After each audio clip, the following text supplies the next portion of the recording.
Before there were cigarettes, before there were brands, there was the leaf. Tobacco is one of the oldest forms of spirit communication known to humanity.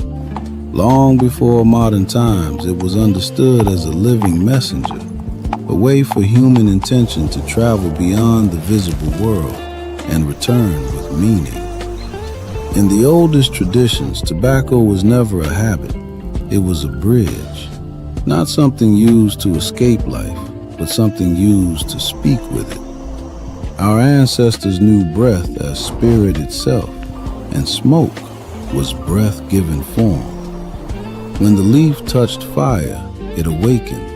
When guided by breath, it carried thought into the unseen.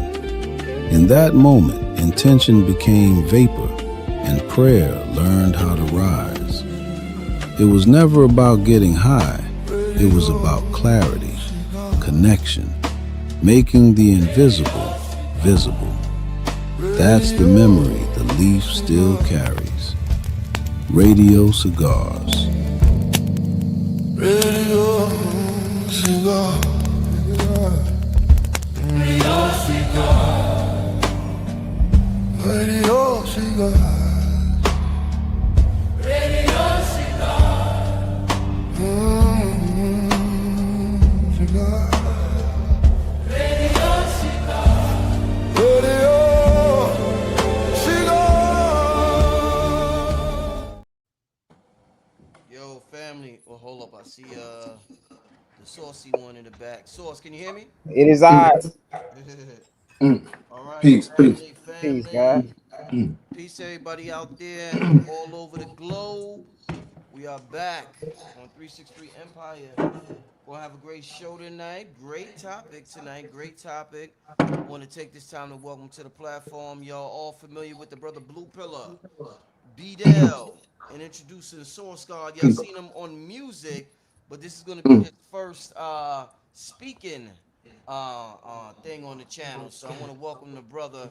Yeah, that damn. They saying my I'm gonna go out, come back in because they say my I sound low. Right. Y'all hear me, right? Yes. Yeah. Indeed. How was the brothers this evening? I'm doing great, man. Had my little daily walk, you know what I'm saying? Just, right now, just, ready to collaborate with the information, just, taking it easy.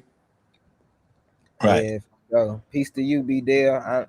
I think this is our first time ever like speaking formally. Okay. But peace to the God for sure. I mean, I'm Salute, Indeed. salute. excited for the build. Absolutely. Peace. Absolutely. It's the absolute honor. How's the dog days been treating you? It's been hot. Mm-hmm. It's been hot. I mean, that's late. You know what I'm saying?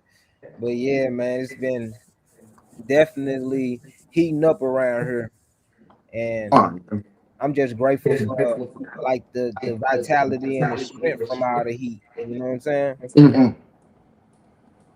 Most Absolutely. Definitely charging up. Sure. Yo, family in the chat, let me know how do I sound? Let me Sound know better. how. Let me know. Sound good? Sound better? Mhm. Yeah, let me know how I sound. The guests say I sound good. Yeah, there's feedback on your end, Source. As soon as I came in, I noticed that. Do you have YouTube So running in the background? nah, I don't. I'm still giving feedback. No, not right now. I didn't hear it Okay, right now. I'm good. Yeah, I Okay, think so. good. I think so. Yo, before we start, I want to give this brother a shout out because this is important. I was tapping in. There's a brother in the chat. I always give him a shout out. The brother Dave, he do the light language, and the brother had made this, and I had sent the brother a donation for this right here. And I was watching. There's a white dude, Blue. What's his name? David Bush or something Bush. He talks about health. He was just on Joe Rogan. Do you know who I'm talking about, Blue? He was Nah, just I don't. He was just on Joe Rogan. So he was I didn't talking catch that. about the hieroglyphs and how they activate our biology. They're not just words. The geometry of the hieroglyphs activate our biology. And I truly feel that we have people in this realm right now that have the ability to write certain things that activate certain important parts of our biology. Am I still low, y'all? Damn, they saying. You sound better, but Damn, I'm still low. And it's kind of echoing a little bit, but Yeah, let me see. Let me see if I mute Bdell mic. I think Bdell, when I mute your mic, I don't hear the echo. Do you have a computer on or something? And some people nah. say some people saying that my mic is too high. Oh boy. Yeah, I don't know. We're gonna have to deal with it. We gonna work it out. It'll work itself out through the show. Uh maybe I should just hold it. Maybe I should just hold the mic for tonight, huh? Rich is the only one that I know. How do I sound? Let me put the other gentleman on. You sound better. Okay. yeah, I might old school style. I might just do it like this old school style. for sure. But yeah, I just wanted to give the brother a shout out real quick. And that actually, the reason why I want to show this to start out with is we're talking about Atlantis, and Atlantis is known for their technology, for their crystal energy grid, and things of that nature. And there's things that we did that are way more advanced than AI, and we're gonna get into a good conversation about all that tonight. To start out with Bdell, Blue Pill, Source God, when you hear the word Atlantis, and we know about reincarnation, and we hear about the gods will return at when there's a shift that's going to happen. What do you think what do you think about in terms of technology and in terms of it being advanced when you think of Atlantis? Because people have different mindsets when they think about technology and being advanced. Somebody might say chat GBT. Somebody might say robots. Somebody, it depends on who you ask. When you hear Atlantis, what comes to your mind when you think technology and when you think them being advanced? I would say when you speak of Atlanta being Atlantis, you're really talking about the apex of consciousness.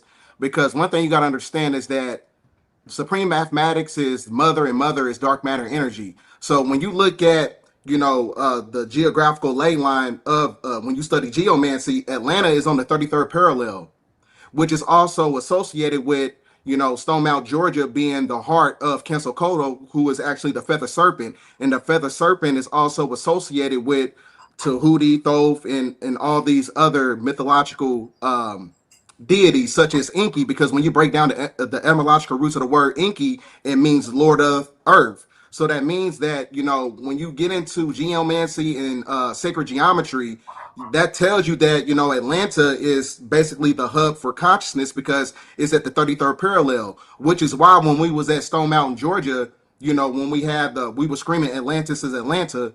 I mean, Atlanta is Atlantis. What happened was you had bees, you had doves in the atmosphere, because the dove is a representation of ascension, which is connected to the corpus callosum by way of the activation of neuron fibers, which creates the wings of a dove. So when we were screaming Atlanta is Atlantis, you had the bees out there. So it was basically a form of alchemy because it represents going from lead to gold. The gold is a representation of the gold elixir that is activated by way of the serpent, which is the Kundalini serpentine fire that sits inside your genetical structure. So that's actually also talking about Ophiuchus, who is also known as Jesus walking on water, which is also associated with the serpent. And then you also cannot negate, just by way of astrological alignments, you also have places like Serpent Mound that's interconnected to Stone Mount, Georgia, which is on the 33rd parallel. So a lot of people, when you get into the esoterics of geomancy, some people also associate Quetzalcoatl being a petrified giant that's interconnected to the land. So it's one of those things where you got to understand the chakra systems of planet Earth, because, like I said, it's basically a representation of Kundalini activation. So that means that our consciousness, by way of unity, has to interface with the landmass in itself, because that's going to awaken the planet Earth, which is also associated with the seven thunders, where you have an ecological humanitarian crisis. But that's a whole different aspect of it. But when you get everybody together, that creates unity consciousness, and unity consciousness begets the convergence of the 144,000. That part, right? And when he speaks of Quetzalcoatl being the physical representation of like a petroglyph over the landmass, then that activates the landmass as also being somewhat living. So the Americas, or what we call the Mexum, or what they call Amuru, right? That serpent energy that also it activates itself at its pinnacle point at the 33rd vertebrae. So this being the 33rd parallel line, it coincides perfectly with the analogy of what Atlantis represents. Let's look at it. Atlantis was the epoch of spirituality. That's Aquarius, right?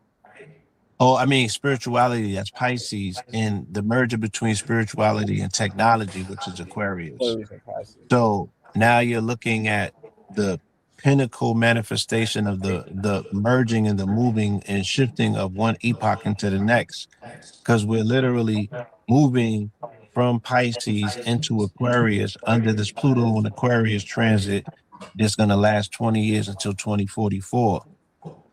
So what better place for it to be personified as an activation, but in the heart of Quetzalcoatl, which represents the heart of a Mexim and the children of the Olmecs and the Mayan being here in this lost mystical land in the middle of this enchanted forest in the city that's personified by a phoenix because it rises from the ashes of the old into something new. And if this city has physically been resurrected 2 times, then why not mystically in our mind could we not say a city who they already changed to Wakanda, we're saying is Atlantis? Because the water that people are looking for that's supposed to surround the continent exists within the people. The people are the water, and the Right, memory is within. right. And Mm. Tahuti is the keeper of the memory, right? So when we understand Tahuti and its connection to Kuku Khan, just like Bdell was saying, and Quasi Kodo, and all of these different keepers of wisdom across time millennia, then we can understand how Atlantis exists as a remembrance, right? Not as a physical place, right? The water is the memory.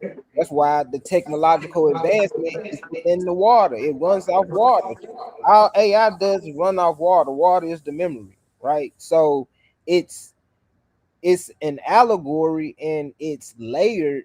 It's not literally saying that okay, there's water around, but our bodies are made up of majority of water, and that's where the remembrance lies within. It's within. That's why the technology has to blend with the spirituality in order for Atlantis to even exist, because that's the transformation.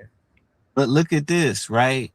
Georgia, by proximity, has the most amount of counties in the United States outside of Texas.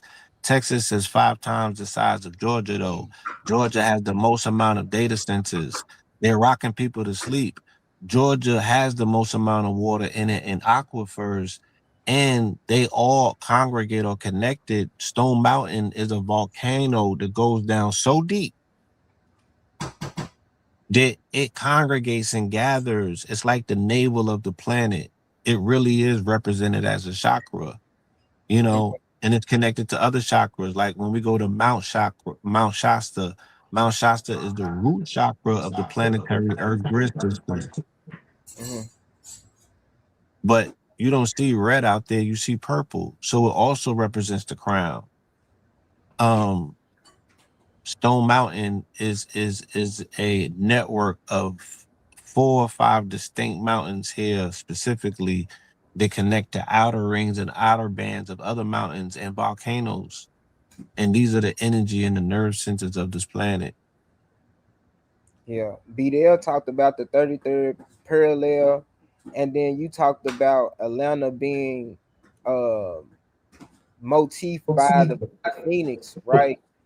And I Yes. remember when we was doing our geomancy in the physical. Remember, it was like 2022. I had Hmm. went nomad for a whole year, and I was meeting up with you in different cities. And one of those cities that we met up at was Phoenix, right? And we seen that Exactly. Phoenix landed on the 33rd parallel as 33rd. well. And So also, yes. hold on, and Go ahead, please. also it was Mhm. the headquarters of the Masonic headquarters or whatever. And we were seeing all those different synchronicities that Tahuti revealed himself while we was out there, right? And Facts. and that was the same time around the time that the Georgia Guidestones, I believe they got blew up or something like that. Yes. That's the So same year that the Godstones got knocked down.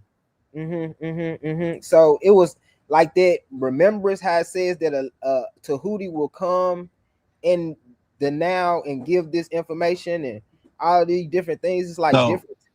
Go ahead. yes, all of this coincided. And again, I openly, recognize you brothers as again like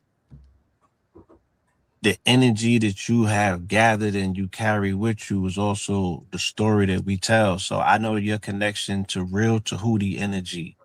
I know your connection to real Tahuti energy. Even Rich, I know your connection to real Tahuti energy. Man, I walked in So Rich house. Tahuti was standing right there. right there, right? We're talking about on the walkthrough. Um, that year that we activated in Phoenix of all places, because I had cracked the code. I said it's the 33rd parallel, the same as Phoenix, Atlanta, where the motif is the Phoenix. And then I got off on exit 44, got on Barry Goldwater Airport, and I Yes, I got on the remember you took the midnight. picture. Yeah, I took the red eye, the midnight plane back to Atlanta. I left at midnight, but I got to Atlanta at 6 a.m. and I only flew for 3 hours. Mm. Mm, And then the 33 is also associated with Gemini being in conjunction with Uranus until 2033. mm, Because Gemini is also associated with Thoth, who was actually, Cancer Kodo. So it's associated with the heart chakra in itself. So the same So, thing, so you'll right. go ahead. So there's two motifs that are at play as well. The red clay motif is the same in Phoenix and Sedona, Arizona, because me and Source, we went up to Sedona and did ceremony up there as well, on Mars. right? And Mars, right? And then it's the same as the Atlanta red clay. Atlantis or Northern Atlantis, where the gold rush started here in this country, which led to the Trail of Tears, which led to so much of our narrative unfolding, and now people are retracing those steps. You know what I'm saying? And then also Arizona being the home of gold. Like we were meeting gold miners when we were out there on Nah, our for real. excursion at the gym show out in Arizona. So when I Hmm. came back, I went to Going North back to the crystal Carolina. technology. Yeah, I went to New Orleans. I activated out there, and on my way back, driving back, we passed the Georgia Guidestones. Later on that day, they had dissolved. Mm. Um, and again, the opening of the way. Me and Rich did a show 3 days prior to that with Kwame. Um, remember Kwame Horse? What's the brother's name? Kwame, yeah, Sun Horse, is it Sun Yeah, Horse? Sun Horse. Right. We had did a show. I was in New Orleans, and we did a show about the July the 4th and Sirius Rising, ultimately Mhm. speaking about the Lions Gate. And yeah, these things just are amazing the way that they are unfolding. And Mhm. Atlanta is Atlantis. So all of that energy, all of that ashe that you bring with you, demonstrating in the name of Jehuti or Tahuti energy, it really manifests itself. You know what I'm saying? And I really seen you speak that into existence on that mountain. And I've seen things conforming to that conversation ever since then. And I remind people before Charlie Kirk became a national conversation, around this time last year is when they started a campaign. Why was the Christian right so offended with that slogan? That Atlanta is Atlanta. I mean, that Right. Atlanta is Atlantis. Why was they so offended? It's one of those things. Also, you cannot negate that. Maybe some of the people who is interconnected to those people who was pushing out and propagating the negative energy of us saying that this is a cult and everything. Maybe they are linked to people who know that geographical area is actually they have an intrinsic energy there, because one thing you gotta understand, like you said, you got Phoenix is on the 33rd parallel, which is also interconnected to the Cascadian subduction zone, which is also linked to the San Andreas fault line. So that means that the activation has to go through those two energy centers when you're talking about Phoenix and Arizona, which represents the resurrection of consciousness.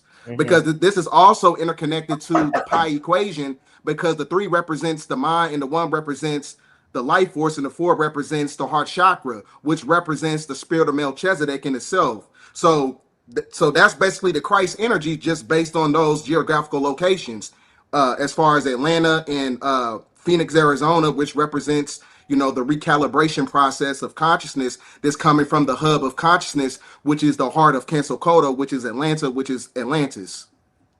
Let me Right. since you just said that, Bdell, let me play this video real quick, and I want to get y'all opinion on what this gentleman say.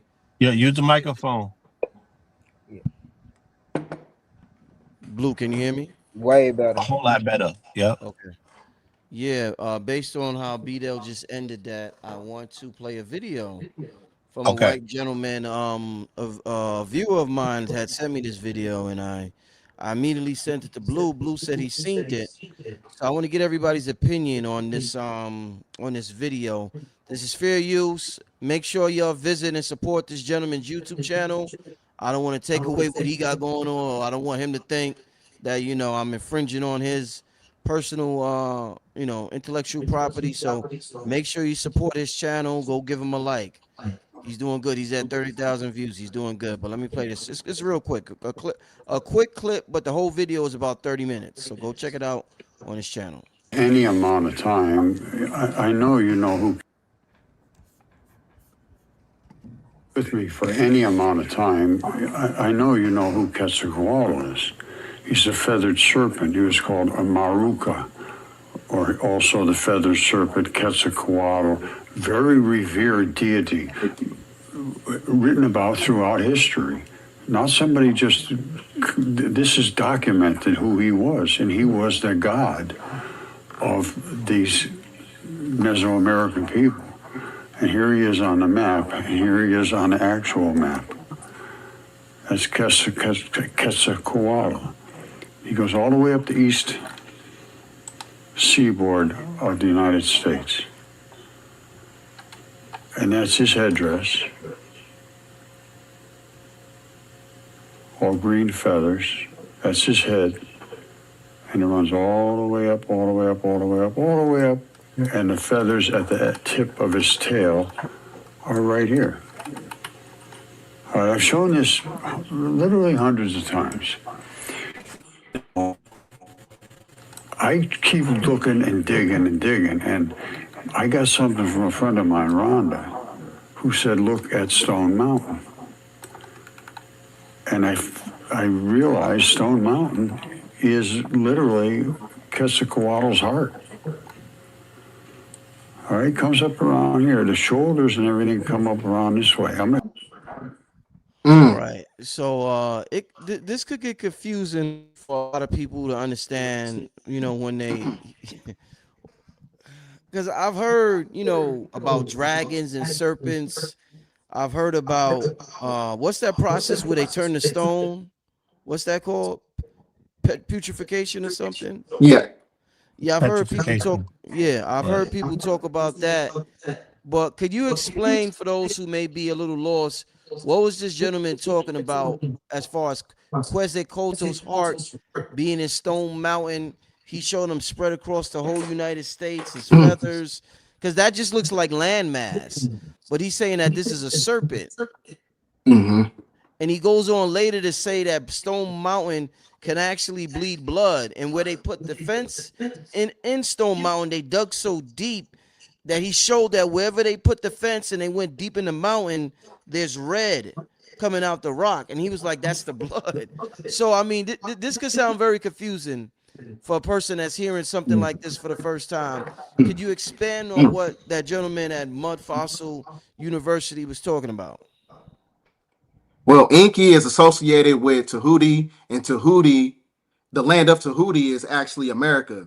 So when you're talking about the Quetzalcoatl, as far as like being the feather serpent, when you get into many different forms of theological context, it talks about dragons, it talks about petrified giants that lived inside the planet. Like hypothetically speaking, when you go to the book of Leviticus, it talks about giants in the Bible. It says that some of the giants were about 9 cubits of a man, and 1 cubit of a man is 18 inches. You take 18 times 9, you get 162, and that's about 13.5 feet. And it also specifies that the great majority of these giants is interconnected to these land masses.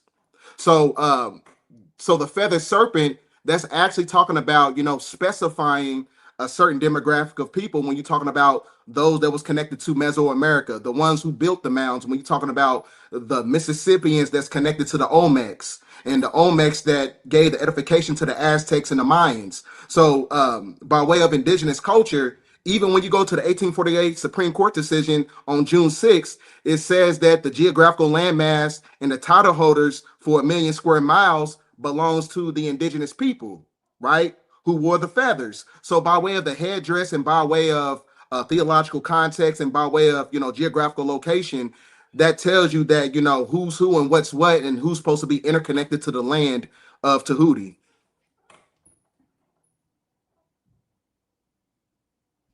All right. Anybody else want to add on to that?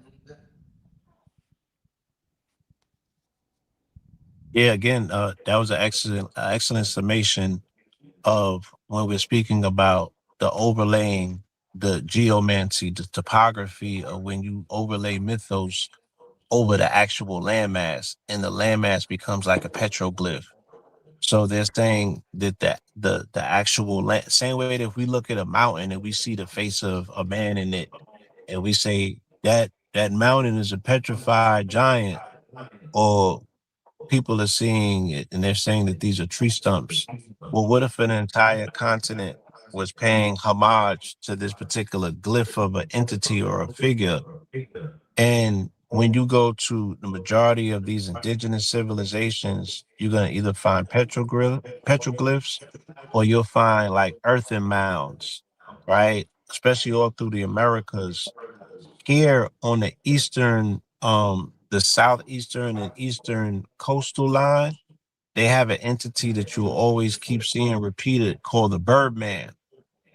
And these entities and these deities show up in different societies and different people under different names and with different stories, but they be talking about the same one. So right here in Georgia, Eagle Rock Mound, even when you go to Etowah Mounds, right? All of these mounds out here, Indian Creek, all of these mounds are governed by this entity, this deity called Birdman. When you go all the way up through the Mississippian culture, ironically, even through New Orleans, where cash money come out of, it's still, they pay homage to Birdman. And the entity called Birdman operates with a 5-pointed star as well. So it be these things, they keep showing and repeating themselves. And that's how those people, they would arrange motifs that drew out a bird that you can only see from the sky.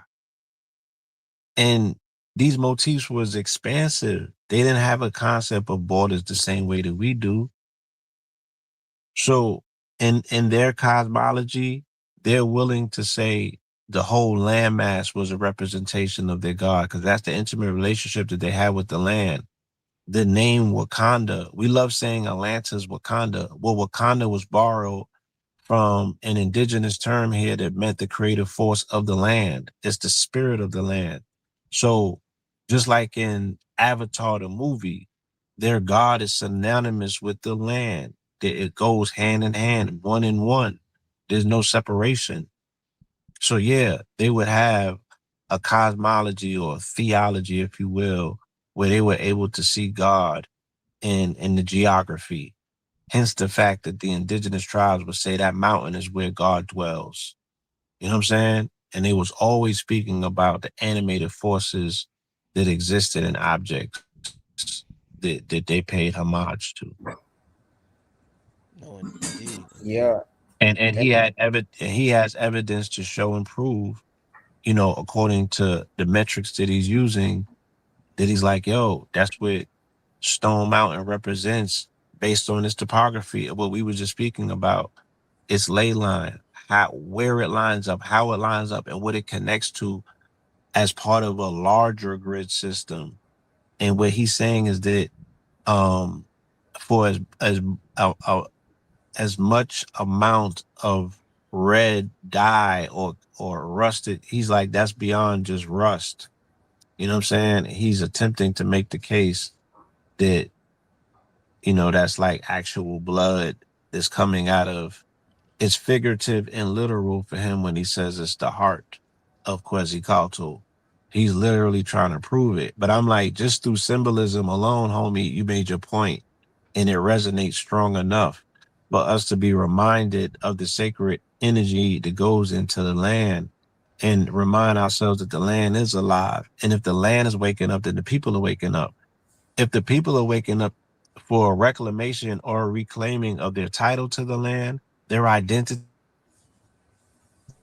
as is tethered to the land, what makes us think that the land's not waking up? The land is under attack. It's a war on terra firma, not just a war on terror. The war is on terra firma. The war is on the land. That's where the God resides. Yeah. And Blue, you was telling me about this build, and I hadn't had a chance to really just sit down and watch it.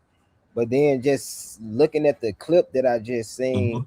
like you said, the resonance, right? Because it has to click on all levels, right? As above, so below. I have to be able to see it within my life in order to know that it's an embodiment and not just someone that's enchanting me with words, right? Because I can look at a cloud and tell you that looks like um I can say it looked like Bubba Sparks, and the way that I tell you that it looks like Bubba Sparks, you can look at it and be like, you know what, it do look like Bubba Sparks, man. Yeah, I see it. Yeah. You know I what? see it. I Right. see it. But when you can actually see it within your life, right? Or and within the allegory itself, because even when I think of Quasimodo, I think of feathered serpent, right? So the serpent representing the higher consciousness, the spirit realm, the heavens from above. So to be able to see it from above the landmass and see Quasimodo from the heavens,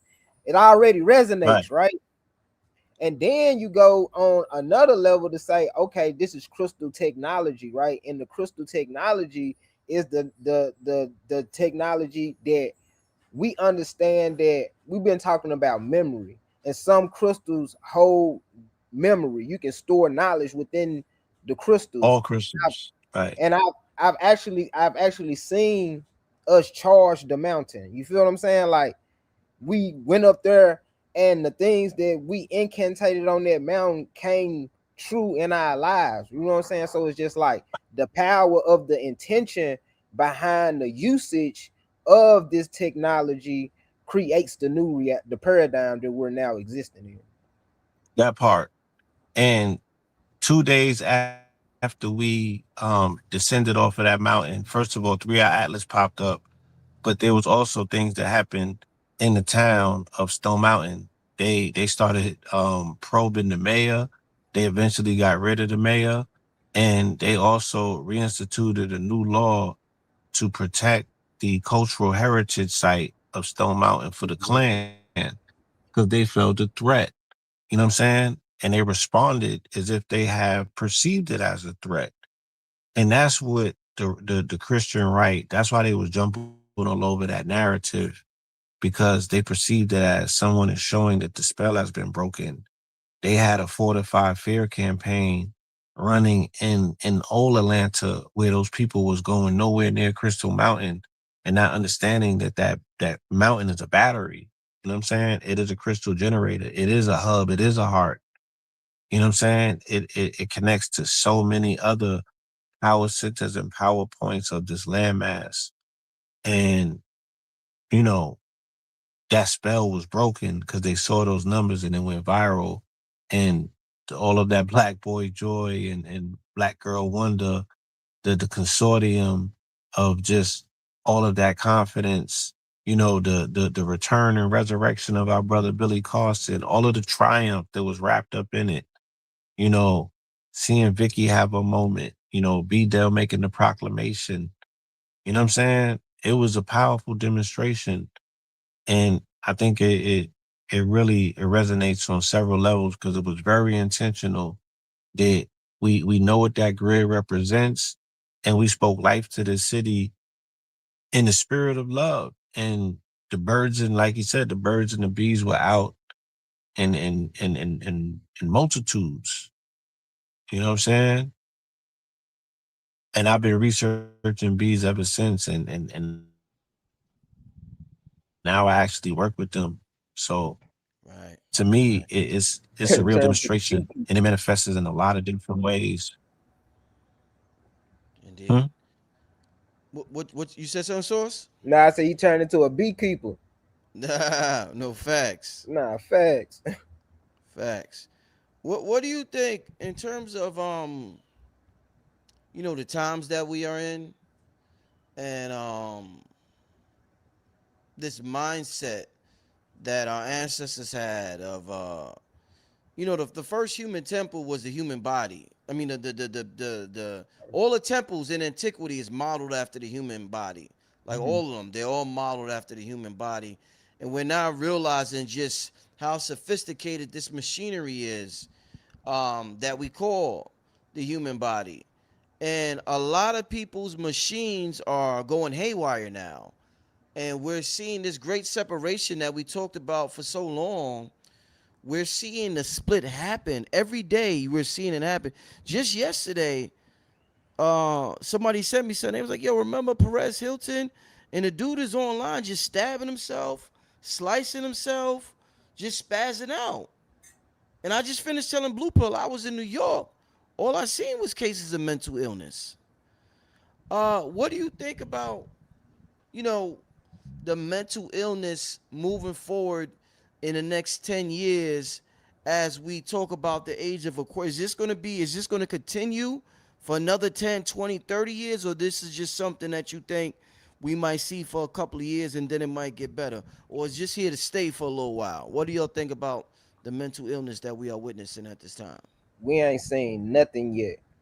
When I say Jeez. we ain't seen nothing yet, this is just the start of it. Wow. That's why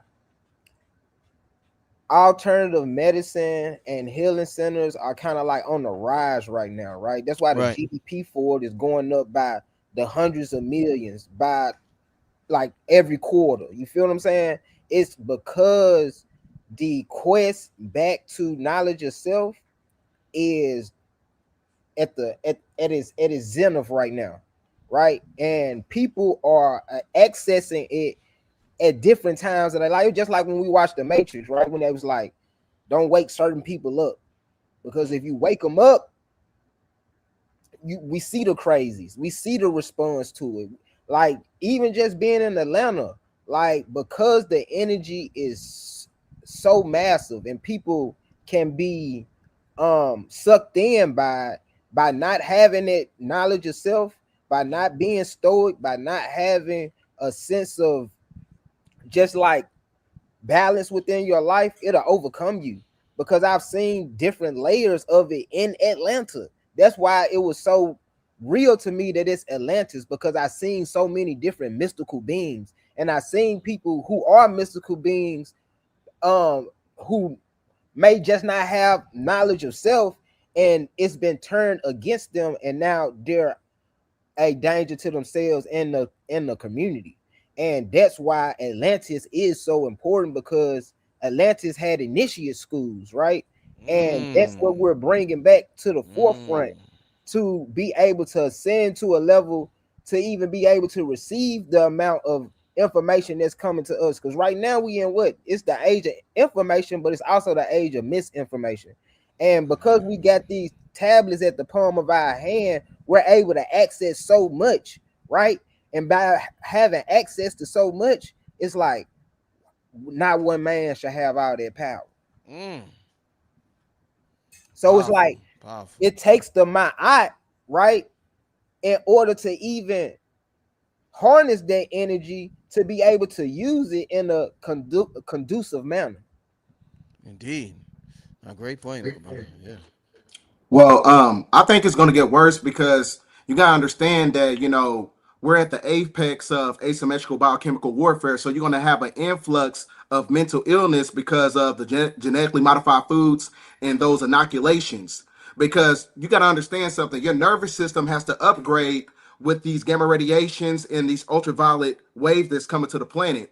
That has to upgrade your physiology. It's kind of like the same concept when you're looking at a phone. When you got a phone, if you don't upgrade it and you don't take care of it over the course of time, it's going to get hot. It's going to start glitching. So the same thing takes place when you're talking about the physical vessel that has to interface with these solar transmissions because the energy is supposed to be running through you. So as far as like, neurological decline, biological decline, that's going to happen over the course of time because people are going to have the propensity to conform to the system by way of fear because a lot of people, they still got to pay their bills.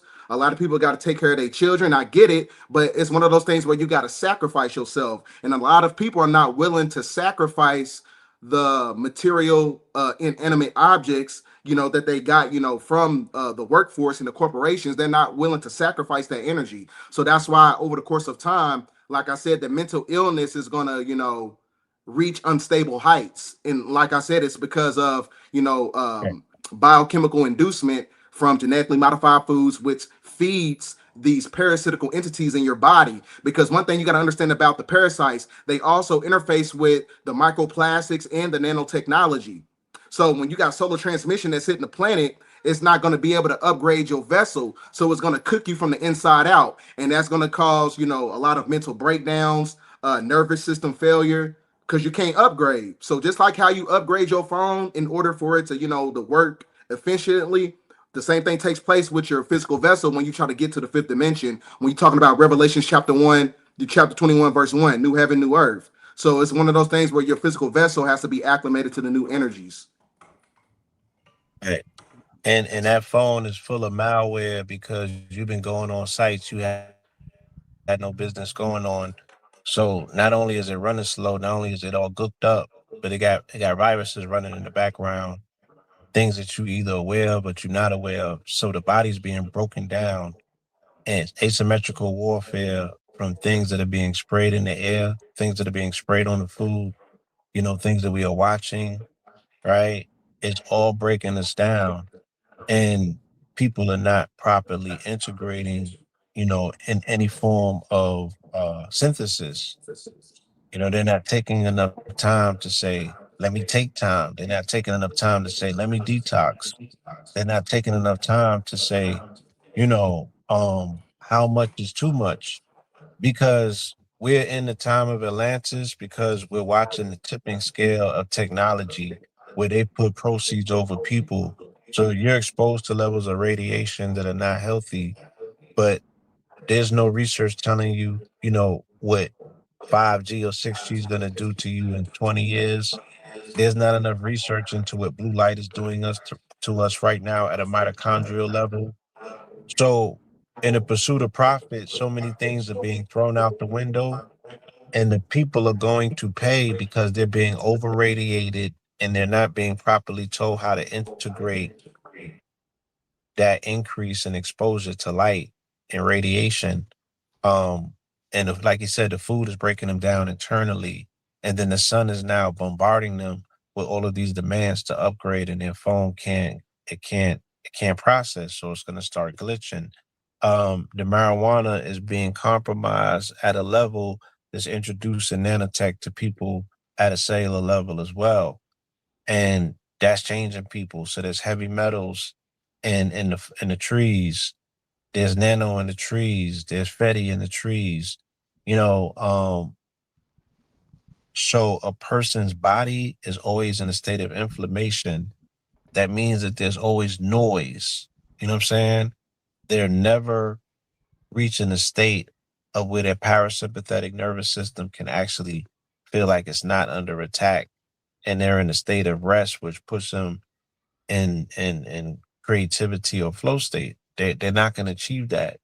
They're in chronic state of stress. And I keep saying that's the body politic of melanated people. If we represented a body as a whole, that body would be inflamed. That body would be in constant fight or flight. That body would be in a continuous cortisol production. So yes, we're only at the beginning. And then the background frequency is about to change in the universe. We're about to go through something in human design is called the crossing of the Phoenix in 2027. So the background noise, the scramble is going to sound different, and that scramble is going to produce more of what we're seeing in terms of people not necessarily being rooted and grounded in what's going on in their mind.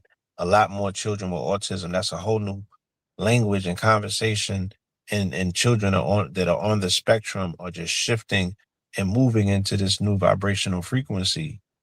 They don't need nor require the same things going forward to where humanity's headed. So it's not like they're slow. We haven't caught up to where they're going in what they need to sustain themselves moving forward in terms of preserving energy and not having long drawn out conversations. They don't care about history. They don't care about what you did, who you think you are, none of that. They live in a very interesting world. You know, So we talked earlier about Thoth and Quetzalcoatl and mhm, Atlantis. And when somebody talks about Tahuti, they usually think about the mind and magic and your thoughts. Mm-hmm. Now, I'm curious as to how, each civilization has a whole different perception, therefore they have a whole different reality. We Mm-hmm. have a perception, so we're living a reality our perception created. I'm wondering what kind of perception they had or language they used to describe their thoughts. Mm-hmm. I want to ask y'all Mm-hmm. what words, if you and me and Blue talked about creating a dictionary before. What would you use to describe? What would be a better way to describe the technology of thoughts if you had to use a word or use an example? And I'll give a few. Would it be your thoughts are like TV channels? Would it be your thoughts are like pop up ads and they just pop up and you're like, where the hell did that come from? Would they be like commercials? Would they be like websites? Would they be like chapters in a book? But I'm trying to figure out a better way for us to understand because our thoughts, and we've been taught that our thoughts come from us, and now we're realizing what Nikola Tesla realized is that the brain is a receiver, and that there's this universal field, and that when you resonate with something, you're able to get that information. So therefore, this is why they want us to resonate with certain things and keeping us in an emotional state. But what would you say? How would you describe thoughts? Because I really want us to understand the technology that we are using and how sophisticated we are. Well, your thoughts, when you look at the word thoughts, your thoughts is associated with Thoth. So your Thoth is actually your thoughts, which is basically the spirit of Melchizedek. So also when you study, neurocardiology in itself, like I said, the heart and the mind has to work in synergy in order to reap the benefits of manifestation. Three represents the mind, which is manifestation. One represents the prana, and four represents the heart. So when you get into neurocardiology, that means that the heart and the mind has to be energetically balanced in order to manifest your thoughts by way of the heart chakra. So your thoughts also operate in the realm of nothingness because it's boundless. Because anything that's basically boundless is basically equivalent to the quintessential alchemical element, which is the fifth element, which is ether. And ether is actually personified as the spirit of Melchizedek, which is also associated with Thoth and other deities that's connected to mental ascension when you get into mind science technology. All right. Okay. Y'all want to add on to that? So, anything you want to add on to that, my brother? I see Blue Yeah, went for away real quick. sure, for sure. Yeah. So how I understand my thoughts and how it's been able to help me in my life is from the Egyptian or the Kemetic understanding of new, like we all exist within a wave of consciousness.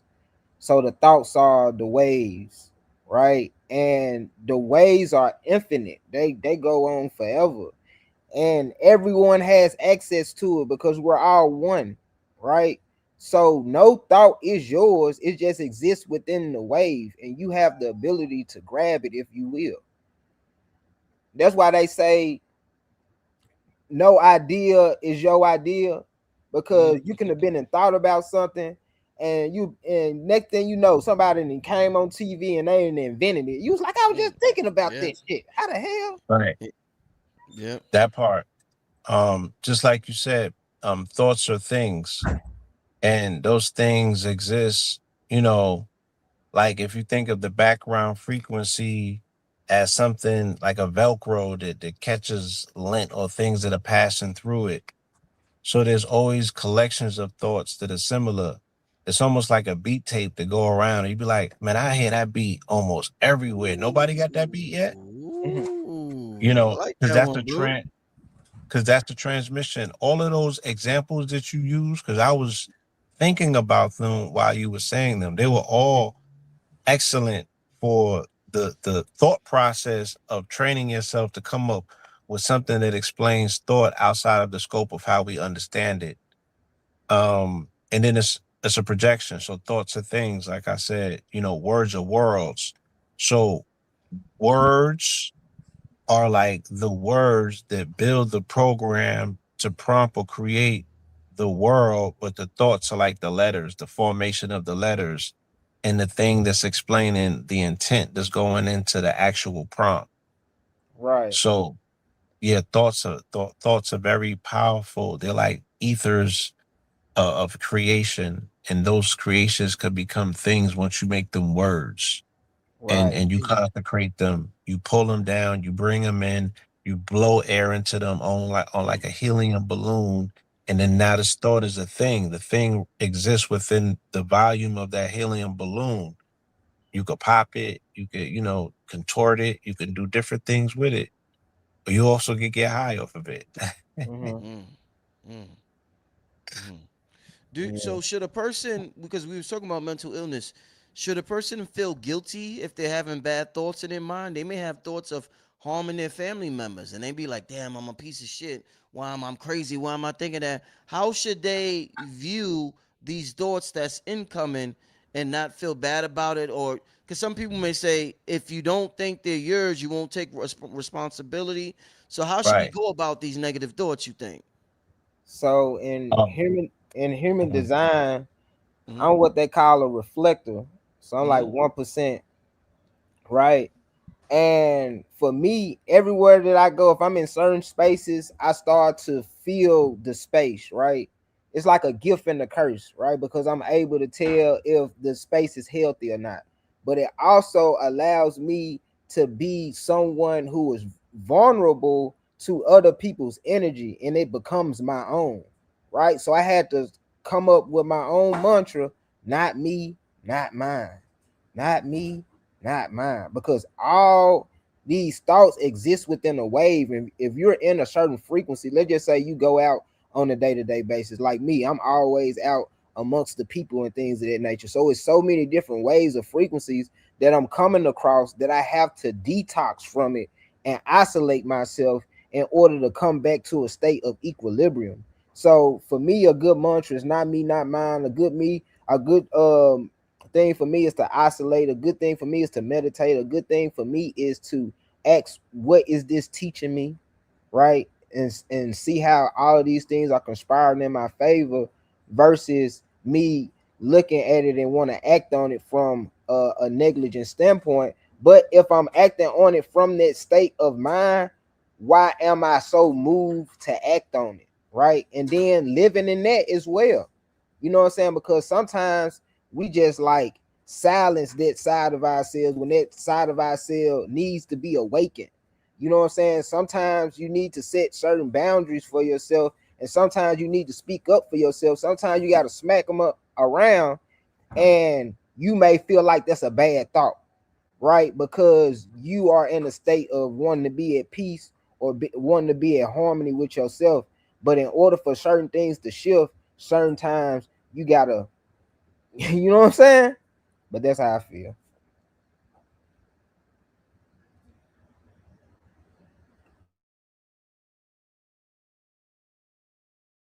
What happened? Are we still rocking? I don't know what just happened. I don't know if I'm in the show. Let me see if I can see the comments. What it's saying in the comments. Okay, we back. Nah, go ahead. You on mute. You on mute. Be there.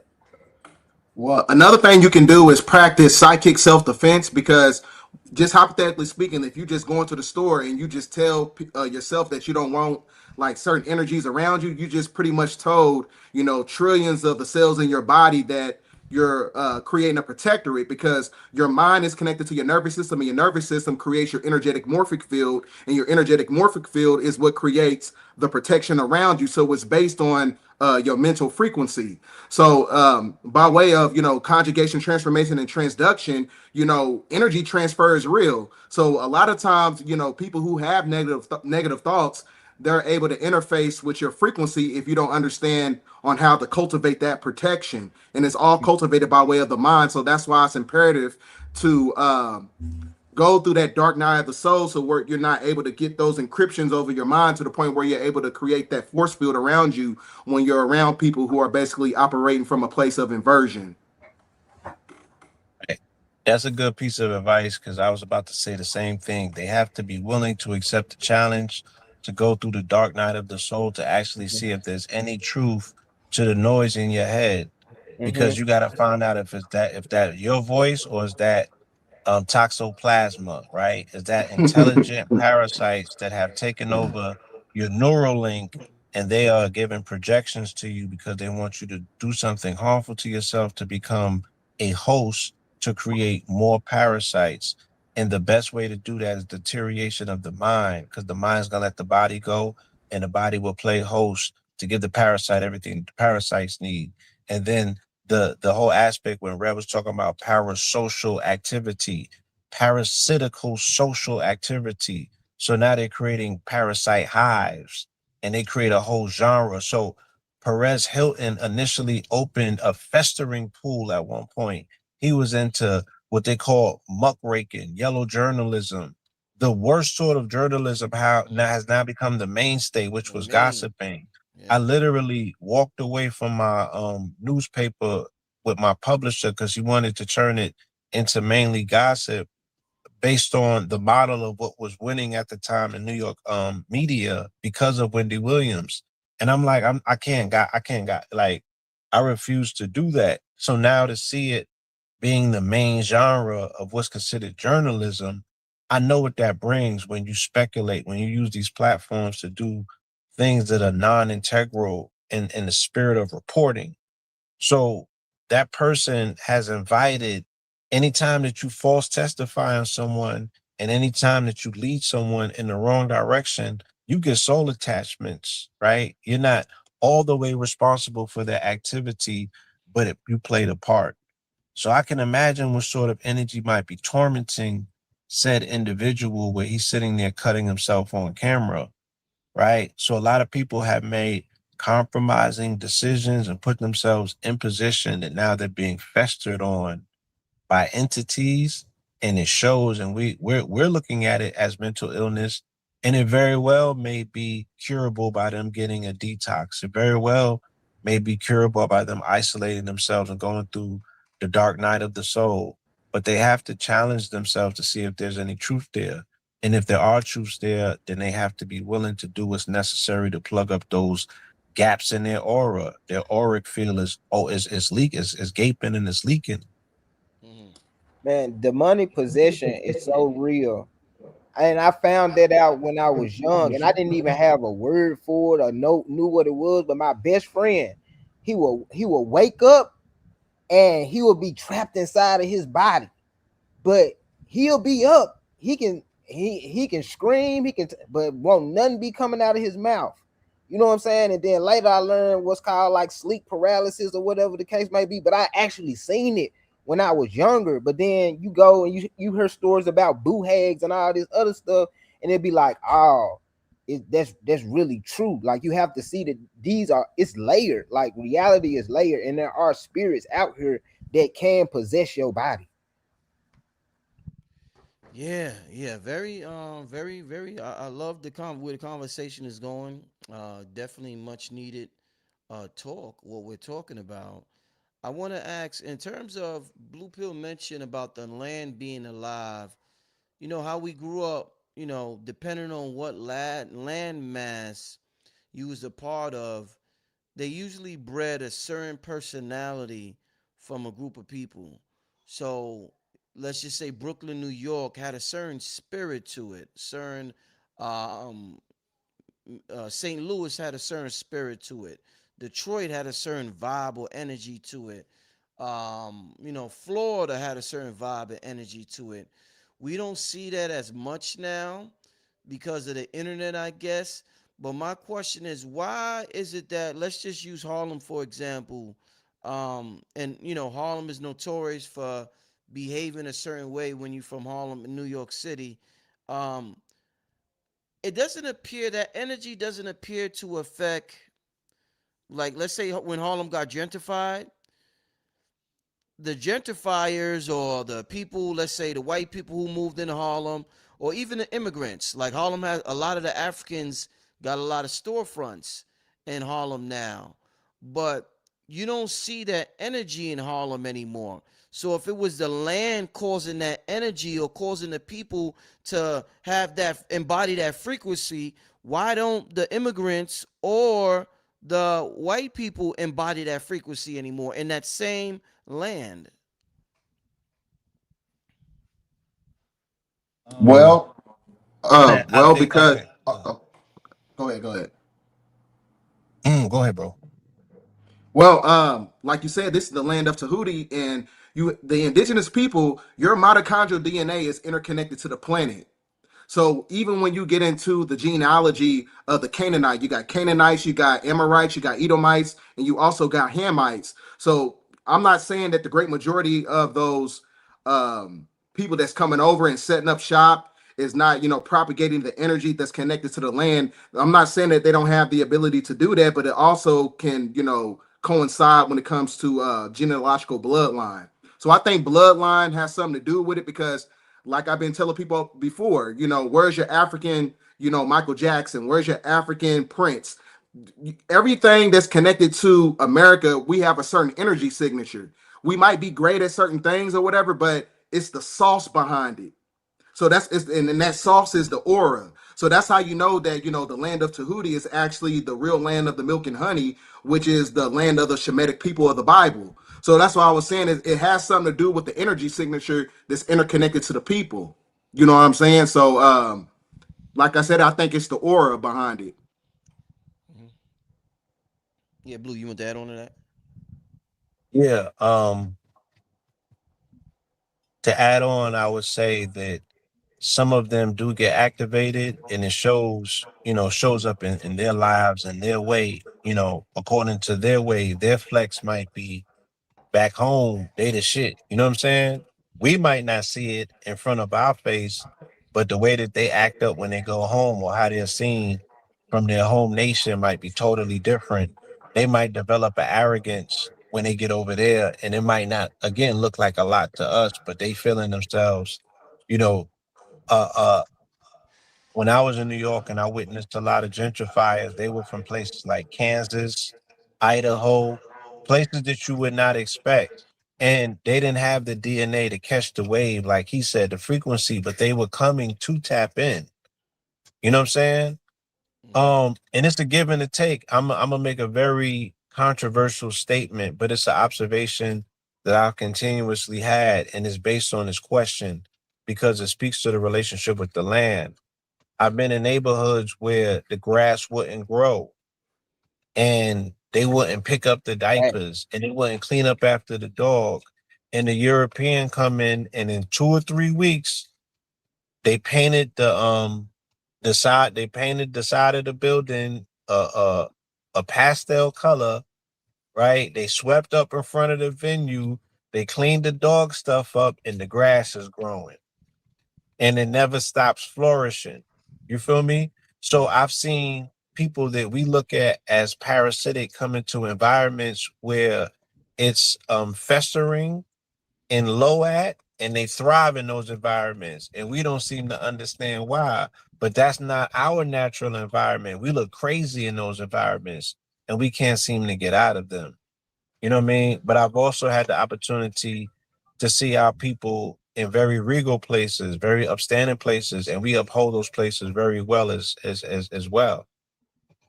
Indeed. yeah, and just to add on to that, like I love the bill. Like it's taking me there, right? Because I was just saying busters the other day. So I walk in the joint, right? So it's this white lady. She in there. She say, "Oh, you had the veggie Philly." I said, "Where you from?" She said, "Tennessee."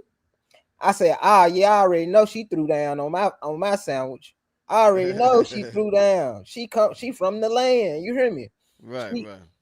she's feel I can hear it and I can feel it from her. It's reverberating. You know what I'm saying? To Mm, the point where I had to ask her where she from because it felt so familiar. You mm, feel me? So it's like your proximity to certain things is definitely going to enculturate you to have a certain bop, to have a certain walk, regardless of if you got a lot of melanin or you ain't got enough of it. You know what I'm saying? So And and you and it speaks to the mind. Let me say this. Damn, phone died. now you heard. Even if the ship's charging, it's still active. Blue. Ah, damn. His phone died. Yeah. He gonna be back. He gonna be Yeah, back. he'll be back. He'll be back. Yeah. I Bdell, you was finna say something.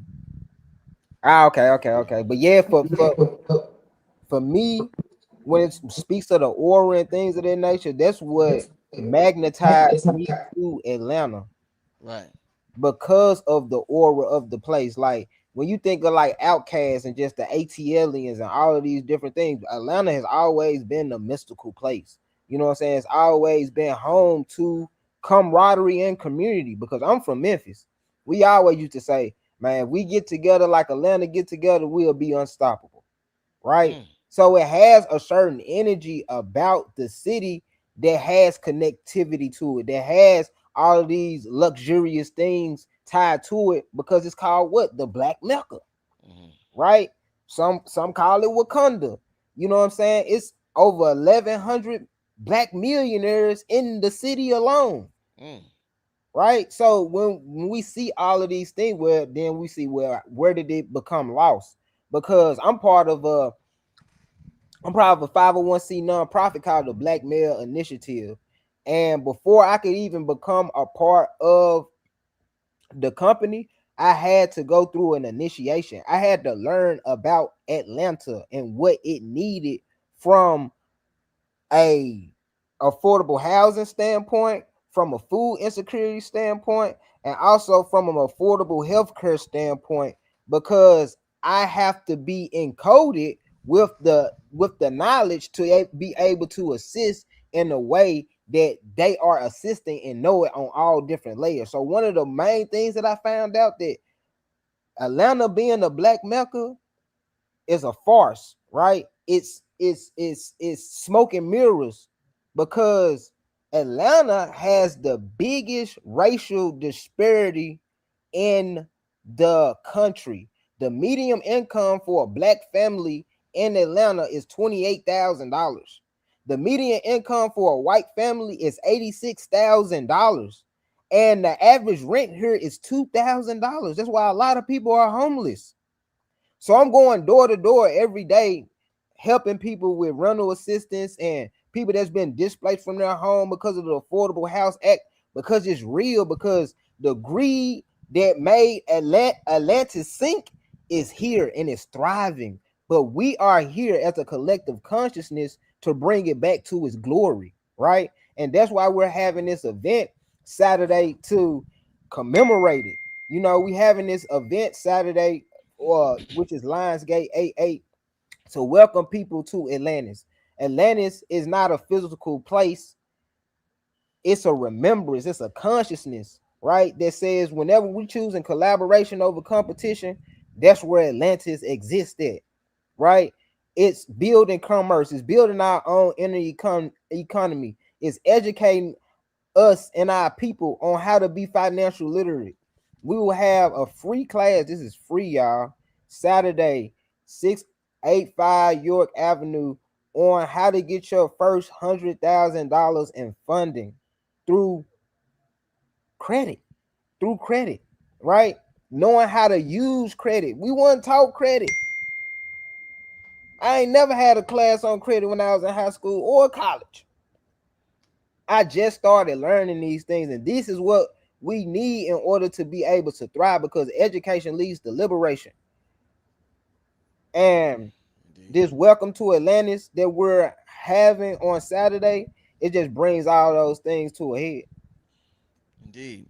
I want to get to some questions from the chat about Atlantis. If you got any questions about Atlantis in America, I see one I want to ask, and I had this in my mind earlier, so I might as well ask this one right away. Bdell Source, they want to know, did Atlantis go to war with Lemuria? Oh, Bdell, you on? Yeah, Yeah, go. yeah, yeah. According to some, forms of theology and other scholars, they say that the Atlantis, the Lemurian War was actually real, and it was also a part of the fall when you're talking about the fall of Atlantis. So yeah. Yeah, from my understanding, because I don't speak on nothing I don't know. So, but from my understanding of Lumeria and its connection to Atlantis, is that those two places are synonymous with one another, and they exist on like different timelines. They like from different cultures. So I don't know about those cultures ever like merging or having, what I'm saying, a war. I just always associated Atlantis with Lumeria as like people associate Jesus and Zeus, or Tahuti and Quasimodo. Interesting, interesting. All right, let's get to some more Hold on. questions.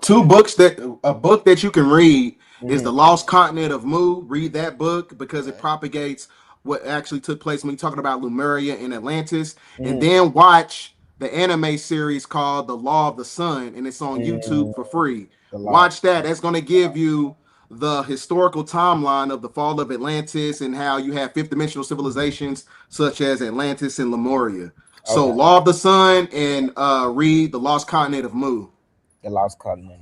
Thank you for that, bro. Mhm. Indeed, indeed. All right, let's get to another question from the chat. Let's see.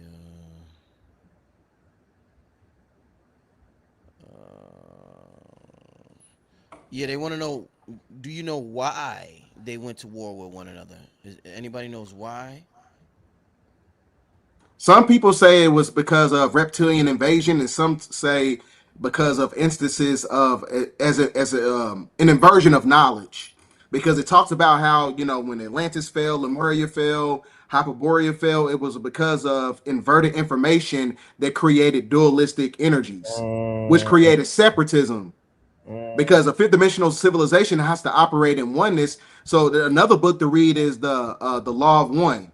That's another book to Oh yeah, read. I read that. Yeah, yeah, yeah. Yeah, because that was basically the knowledge of Atlantis and Lemuria and all these other fifth dimensional civilizations. Mm, So over the course of time, when you get as far as like the reptilian agenda is to create discourse, which is a mhm, form of chaos confusion, which is connected to the two pillars of severity and mercy, which is Jack and Boaz. So separatism leads to classism, classism leads to racism, and racism mm, leads to other forms of capitalism. right, So that's why we live in a system that's based on corporations, because right. the inception of that timeline started with the fall of Atlantis and Lemuria. So you went from a fifth dimensional civilization to a three-dimensional civilization. I Mm-hmm, would say a two-dimensional civilization because motherfuckers right now is crazy. You mm-hmm, mm-hmm. know what I'm Wow, saying? that's real, bro. That's real. I love how you broke that down because I can Mhm. like see it in real time. You know what I'm saying? Because us living in a 3D society where Saturn rules, right? And how we've been so when we get into our spiritual bag, we be so disconnected from it that we villainize Mhm. it rather than being able to incorporate it in our lives and learn from it because it's teaching us something, right? The same way that Blue said that the folks can come in into this neighborhood and in a week it's cleaned up, right? Because S- Saturn rules here on this 3D realm, but my art exalts in Saturn, right? Libra exalts in Saturn, right? So if we're staying within the state of my art and have law and order within ourselves, then the abundance is shown, right? And I see that in Rich, like how he's able to embody that and show that on a real in real time. You know what I'm saying? So I appreciate him for being a living representation of that. Indeed, indeed. I see another question I want to ask. What are your thoughts on the link between astrocartographical lines and real geographical tribal origins? Anybody know what? Uh, It's my first time hearing about the astro cartographical lines. yeah, But like I said, as far as like when you get into geomancy, it's based in sacred geometry. So right. certain ley lines have to interface with certain forms of DNA that's coming from certain demographics of people, such as your indigenous people, or you, like I said, the Olmecs, the Aztecs, and the Incas. Like I said, your DNA in your mitochondria has to interface with the mitochondrial DNA of planet Earth, which also has to interface with the ley lines above. So that's why it tells you in the Hermetic principles, as above, so below, because the same Indeed. thing basically transpires. So that means that like your gematria body has to interface with these ley lines. So this is why it's imperative to go to places like Stone Mountain, Georgia, and do a lot of grid work, right? But you Yeah. do a lot of grid work as far as like mass meditations and just bringing everybody together because what happened when we was in Stone Mountain? You had an asteroid, fell in Blacksville, Georgia. Yeah. You know what I'm saying? So that tells you right there that the energy of consciousness has the ability to manipulate the radiation barrier, which is the Van Allen belt, which is also a representation of the lunar light lock, which is interconnected to the silver key. So that's basically talking about the fracting of the Saturn moon matrix. You know what I'm saying? So that's why it's imperative for us to get together as indigenous people or just anybody who's just on a light mind frequency. It don't matter if you white, black, whatever the case may be, because the consciousness in itself has to operate on the bandwidth, and the bandwidth has to be acclimated to your sine wave, and your sine wave has to be in harmony with your chakra system. And that's what creates the mental ascension process of unity consciousness. So, yeah, I agree with the astro cardiographical question there. So, yeah, yeah. So like for me, a lot of people like to pin things against one another. I like to take the meat and leave the bones, right? That way I can be real rounded in just knowledge and information. You know what I'm saying? I never box myself in.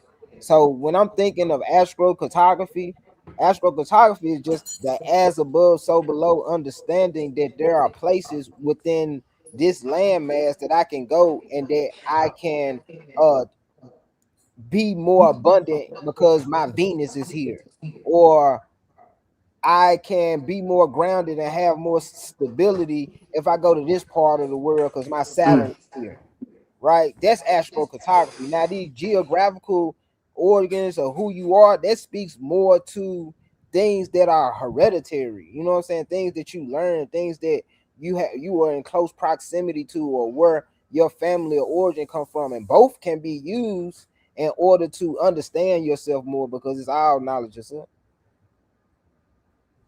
No, indeed, indeed. All right. No, indeed, definitely. Let's get to what does it say? What planet?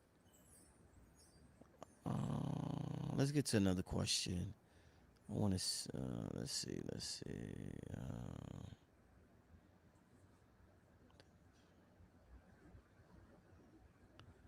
While I get to another question, Bdell, I know you got something coming up with King Simon. Can you tell the people about that real quick? Oh, I'm sorry. I keep. I'm sorry. Yeah, brother. You good? I'm going to be in New York City September 19th and the 20th, and we're presenting the Chosen Ones tour that is hosted by King Simon. I'm also going to have the Elder Blue Pillar, and we're going to have a dialogue, and so it's going to be a good time. And we're going to have the book signing on September 19th at St. Nicholas, Brooklyn, in New York City, and then on the 20th, that's when we're going to have the whole dialogue at the library in Brooklyn. So pull up to it, and I think King Simon got the link in the chat. Yeah, he should have the link, and let me show So you. the tickets are going really fast, and like I said, and there's going to be an after event after party after one of the events on the 19th or the 20th. All right, all So right. yeah, it's going to be the book signing on the 19th, and on the 20th, that's when we're going to have the VIP conversation, and then there's going to be an after party after the VIP conversation with Blue Pill. Indeed, y'all So can hit up King Simon for more information at 347 496 1022. Bdell's first NYC appearance. So shout out to King Simon and shout out to the brother Bdell. Yeah, all you got to do is screenshot it and then click the link and where it says the link tree, it'll send you right to it. No, indeed, indeed. Let's get that's dope. to a question from my brother Thank Dave. Dave said, if Atlantis represented an advanced civilization, do you think its greatest technology would have been external inventions or the development of human consciousness itself, and why? You want to go first? I would say the development of human consciousness, because during the time of Atlantis, it even shows you in the law of the sun on you had a fifth dimensional civilization, and the reason that is because during that time period, people didn't really speak a language. You had everybody was operate from a place of telepathic abilities. So during you have when you have a fifth dimensional civilization in itself, everything is based on human consciousness, unity consciousness. They didn't use external stimulation such as crystals and stuff like that. But since we live in a lower frequency realm, you have to propagate that energy. But during that time period, as far as like Atlantis being the fifth dimensional civilization, you had telepathic abilities and all these other metaphysical anomalies that happened during that time period. So I think the development of human consciousness was the greatest technology. Yeah, Indeed. All and right. I feel that way, but I feel it's both, right? Mm. Because the development of human consciousness itself leads to external inventions, right? Because you have to you express it, right, and then words become worlds, right? So it's both. It's the yin and the yang. It's the thought forming into a physical reality, which will make Atlantis a real place once again. But the first step is the collective consciousness, get into that 5D understanding. I also think that it's been a big issue, and thanks for that question, Dave. That's the brother family. That's the brother at the beginning of the show. I said he do the light language, so y'all need to holler at him for that. Yeah. Um, I really think that we see the condition between the black man and woman and the relationship we have with each other, and it's very rocky right now. Mm-hmm. And constantly online, people are making videos about, or why a woman ain't shit, or women making videos about why men ain't shit, and all Mm-hmm. that. I think that when we develop our telepathy more, that Mm-hmm. would cause relationships to thrive much better. When we are more tapped into our telepathy abilities and other abilities, I think that's going to bring a different dynamic to relationships, and it's going to bring a different level of trust in relationships. That lion that's been going on for the last 100 years. You can't lie to a person who's telepathic or psychic, and when both people know both of each other is sharp, they'll start playing games with each other. So I think that, yeah, I look forward to us tapping into our telepathy so we could get back to building these magnificent families, which is the root of civilization. We often skip family and go straight to civilization, but we have to have families in order to build these Mhm. civilizations. So yeah, just want to add that. Definitely. No, definitely, bro. Well said. Well said. Uh, Um, let's get to another question. Let's see. Let's see. Um, Somebody asked about nobody. They don't make y'all don't make copper jewelry, right? They ask Source, you make copper jewelry? nah, no, no. I know, a person who does. Her name Indigo, Indigo Crystal. She go crazy. Okay, okay. You wanna? Would she mind if you give her info out, or you wanna? Yeah, y'all can go to her Instagram and tap in with her. Her link in her bio. So it's Indigo underscore Bang. Okay. Well, Yeah, that's the sister that do the music, right? yeah, yep. Okay, yeah, yeah, yeah. I didn't know she do the copper. That's what's up. Hmm. All right, let's get to some more questions. Why was somebody else doing it?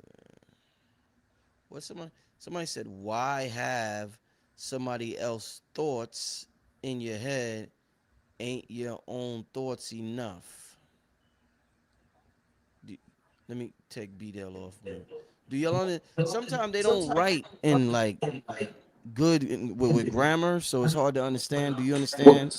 well, I kind of understand. I'm gonna answer it the best way that I can, but I know that because of parasitical invasion, a lot of the parasites have the ability to project thoughts in your head because they operate on EMF wave frequencies, and the frequencies in itself have the ability to travel and create energy transfer by way of thought. Because, like I said, your thoughts travel on 0 point energy fields, but your thoughts can be intercepted by the EMF wave frequencies that interface with the parasitical entities that's inside your neurological functions. So, there's also a patent that the NASA had put out some years ago that they also have, neurological technology that have the ability to project thoughts inside your head that are not your own. So that's why it's imperative to upgrade yourself neurologically as much as possible. So just like, I've been saying before, reading in itself is weightlifting for the brain. So you got to continuously use that muscle to where you're not able to be infiltrated with outside forces and dark thoughts that propagate a form of dark psychology. Oh, indeed, Yeah. indeed. So like for me, is this right? So 95% of our conscious reality is ruled by our subconscious thoughts, right? This why commercials are so prevalent in our lives because people who study human psychology, they know that they can consistently put something in your view and suggest certain things to you that you're eventually going to do it. It's going to influence you. That's why you have to take back control of your mind and understand these things and take control of what you're listening to, what you're watching on TV, what you're putting into your body, right? Even the scents and things that you smell, because all of these things are regulating or irregulating your nervous system and causing you to act in a certain way. Next Facts. question is this wait, is there is see y'all gotta write better, yo. I'm gonna say if there is so much knowledge in the atmosphere, why is our society dumber today? Because everybody's not chosen. Mm. Because you got to understand something. There's a reason why when you get into the supreme mathematics of the 5% nation, they speak of the 85 percenters.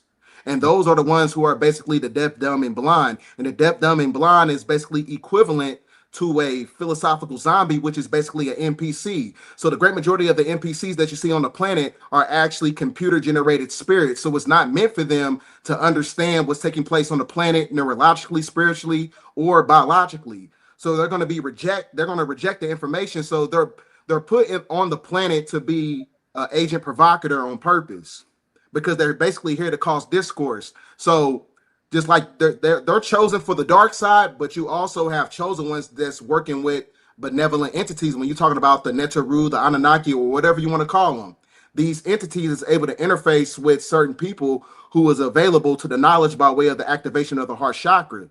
But that's a whole different transmission, though. But like I said, you some people are just not chosen to reap the benefits of the energy that's coming from the cosmos. They're not able to get that transmission and that information and that knowledge because they're blocked from it. So the same thing takes place when you're talking about computers. Just like when you understand like technology and shit like that. When it comes to technology, when you're trying to get on a computer, when you was in school, like Facebook or Twitter, whatever the case may be, you're blocked from that firewall. So the same thing actually takes place when it comes to artificial intelligence technology, and when it comes to NPCs not being able to upgrade their vessel with an influx of knowledge because the transmission that's coming to the planet is supposed to upgrade you. So some people, like I said, some people are just, subjugated by this paradigm, and it's not meant for them to upgrade. Indeed, indeed. You wanna add on to that one, Source? Damn, Source on mute. Yeah. So for sure. So like I was saying, we're entering into the 5D consciousness. So it's going to be more information, it's going to be more knowledge out there, it's going to be more things for us to access, right? But we have all this knowledge in the palm of our hand, and people still just scrolling, they just buying, they just consuming, right? Because it has to start somewhere, right? It has to be taught, it has to be educated. You have to know thyself and able to understand what's going on around you, and the ability to have access to the amount of things that we have access to today. That takes a level of understanding to be able to encode that into your genome. You know what I'm saying? So that's why schools were so important. That's why they said it take a village to raise a child, and Indeed, that's indeed. why we have to go back to those times in order to galvanize us into this Atlantis that we're ushering ourselves into. Indeed, indeed, indeed. Let's get to now this question is long. I hope this ain't one long run on sentence. What do you think the real execution strategy would be to truly implement all the knowledge that we've gathered through these types of communities? Like now that we have the gnosis, where do we start? So if I could share my screen.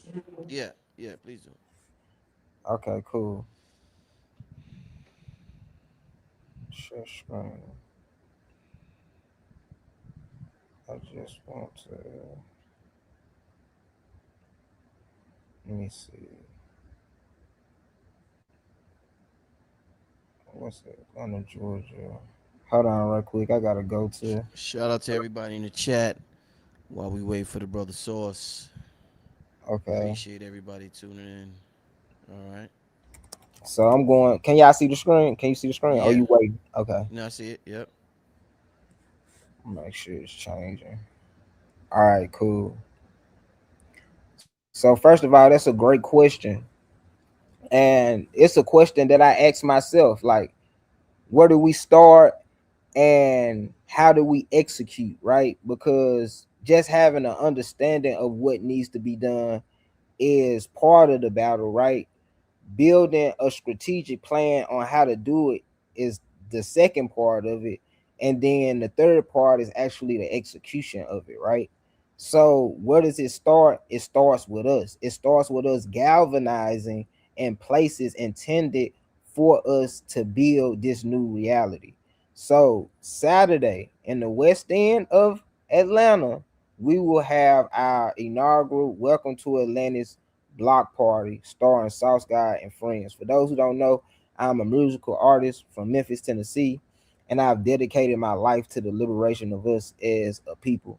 So this event is not just a block party, it's a chance for us to build our own inner economy. That's where it starts, to form a community directory. So everyone who goes to welcometoatlantis.org, you can become a citizen of Atlantis. So if you click on here, becoming a citizen is totally free, right? It says Welcome to Atlantis is more than a block party. It is a growing civilization of entrepreneurs, artists, educators, healers, technologists, investors, creators, and community builders committed to strengthening our community through collaboration rather than competition. So joining is completely free, and it gets you event invitations, business opportunity, volunteer missions, collaborations, community directory, which is the biggest thing, knowing where everyone is and what everyone has to offer so that we can continue to spend our money amongst one another, knowing who has what, right? Because when we circulate like that dollar, we stimulate this economy, right? And we stimulate it through what? We can have our own bartering system, we can have our own currency system. All of these things starts with us first forming a community directory, right? So that's what we're doing for 88 Lionsgate. We actually having it's going to be at a physical place. Is at Plant Based and Juice. Bdell was just talking about the GMO foods, right? So we will have vendor markets, and we will be serving only plant-based food. Kale Yes Vegan will be there by my eye. Tommy the Mushroom Man will be in the building. You know, we also have Indigo Bang, she'll be there. She'll have her crystals. You trying to get the crystals, right? We also know that Atlantis was big on agriculture. Blue Pill will be in the building, and Blue Pill will bring US Farmy with him, farm to table. I'm talking about Blue Pill got a green thumb like the Hulk. Y'all don't understand. So you can become a marketplace builder as well. Just click on the link. You can become a marketplace builder. And basically, what this does, it puts you in our directory, right? You get the business link.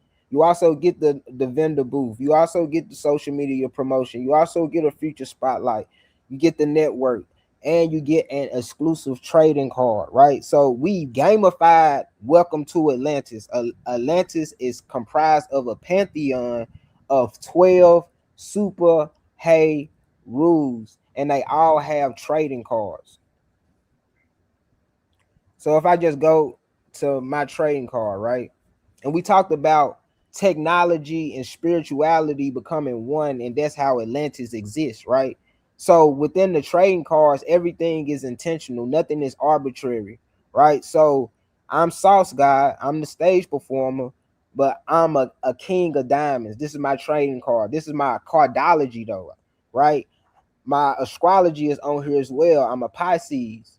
My life path is on here as well. My personal year number that I'm going through, and my human design, which is a reflector. All of these things mirrored with my spectral attributes gives me a power level based upon my technological advancement of my biological computer, right? We're actualizing the trading card. And in order to receive a trading card, you spend $50 with the vendor. And these block party is a series, right? So it's going to be 4 in total. And if you collect all of the trading cards by the 4th um block party, you get the Sword of Atlantis. So we're gamifying building this inner economy, right? To make it fun again, to put ourselves in the driver's seat of our own salvation, of our own superhero movie that we're playing in. We are the Batman, we are the Superman, we are the Spider-Man of today, and we're here to actualize that in real time. Um, let me go to the event schedule one time. So on 8/8 Lionsgate, the ceremony will start at 3. It'll be an open ceremony from Kanisha Soul Smile. and Blue Pill. He'll narrate. So we're gonna open up the Lionsgate portal. If you don't know, 8-8 represents a time of abundance, a portal that's opening for us to step into our ability to have more than enough, to be copious, right? So we'll be opening our ceremony with a opening ceremony from Kanisha, and then we'll go into Trap Chi, which is Tai Chi, the hip hop instrumentals, and then from there would be confidence coaching from Lady Lexi, who owns Confidence University, and then we will be teaching people how to get your first 100K in personal funding. Okay, that's literally going on for free. And then at 7 will be the concert with me and the friends. But this is my answer to the question. It starts with us. It starts with us galvanizing, coming together as a community, and building Atlantis in real time, right? And like I said, we all have something special that we bring to the table. We all have something that we add to the soup, and understanding we're not just a drop in the ocean, we're the whole ocean in the drop is Atlantis. So thank you. And to add, like, the most intrinsic thing that you can do is actually, cultivate, unity consciousness. So, like, like I told, the brother Yaki, he asked me the same question. He said, what's the point of us having all this information and knowledge? And I said, it's something simple. I said, it's, just when you watch the cartoon Captain Planet, when they got everybody together, they created that metaphysical entity, Captain Planet. He came from, the heavens. So it's one of those things where people have to get outside of their ego and come together, regardless of their belief system, because your belief system is a frequency barrier. You may not fuck with him because he's a Hebrew Israelite, he's a Moor, he's a Pan African, he's FBA. So it's one of those things where it's something as simple as just bringing everybody together, because don't nobody know, because ain't nobody really done it yet. You know what I'm saying? Like, just hypothetically speaking, just try to get, Farrakhan in certain rooms with, other spiritual teachers as well. So it's one of those things where we have to, just come together. It could be something as simple as that. You know what I'm saying? So that's how I see it. No, no, indeed. And I just want to add on, because we're going to do one more question and then we're going to get out of here. That a lot of times people always say, well, where do we start? Where do we start? And I often tell people it starts where you start, because we have to bring value. You can't just come to a community without bringing some level of value to that community. And people are very thirsty to start a community without offering value to that community. Hmm. Facts. And one thing Carl Jung said, I got it right here. He said, Carl Jung said, no matter how isolated you are or how lonely you feel, if you do your work truly and conscientiously, unknown allies will come and seek you. Family, I guarantee you, if y'all really tap into your greatness, people will find you. It just, you know why? Resonance. You see that on my name? Resonance Rich? It's because of the resonance. People, the greatness that you resonate with, or it just, it's like when they have a tuning fork, and they hit one tuning fork. If they have another tuning fork in the same room that's the same frequency, it moves just with the other tuning fork. They all start moving. So you have to get on that vibration, family. We got to stop always looking to gather before we look to gather ourselves. So I think that let's all tap in. Panic used to talk about rest in power to Panic, rest in peace to Panic. He used to talk about that a lot. Let's all, we all got gifts. Like we're wonderful. We're all such a wonderful people. So I would just say, let's find out what it is exactly that we offer to the world and really tap in. And like Carl Jung said, the unknown allies will hands down find you, family. Can I Hands say this down. before you Yes, go to the yes, next question? Because it yes. was so important, because you just bringing it all full circle. Bdell, you was talking about how we have to come together from all different walks of life, right? And me studying the VRA, and which is the Voter Right Acts of 1965, and understanding Martin Luther King and his stance on esoteric knowledge. You know, like he had a joint called the ISIS Papers where he was talking about Osiris and Who, uh, King? King. Yeah, see, I didn't know King. that. I didn't know that. I did not know that. I just Wow. so he had that understanding, but he knew in order to galvanize the people where to be at. You feel what I'm saying? Like he knew it was in the church. So he didn't he was not someone who forced higher understanding on people. He met people where they was at, and they all came together here in Atlantis. You feel Mm, me? Like that energy is just permeating from here. You know, mm, that togetherness, that offering something to the community, that having something of value, knowing what you have of value and giving it out freely. You feel what I'm saying? Because you know that it's coming out, it's coming back in abundance. Like you said, people are going to find you, people are going to seek you out.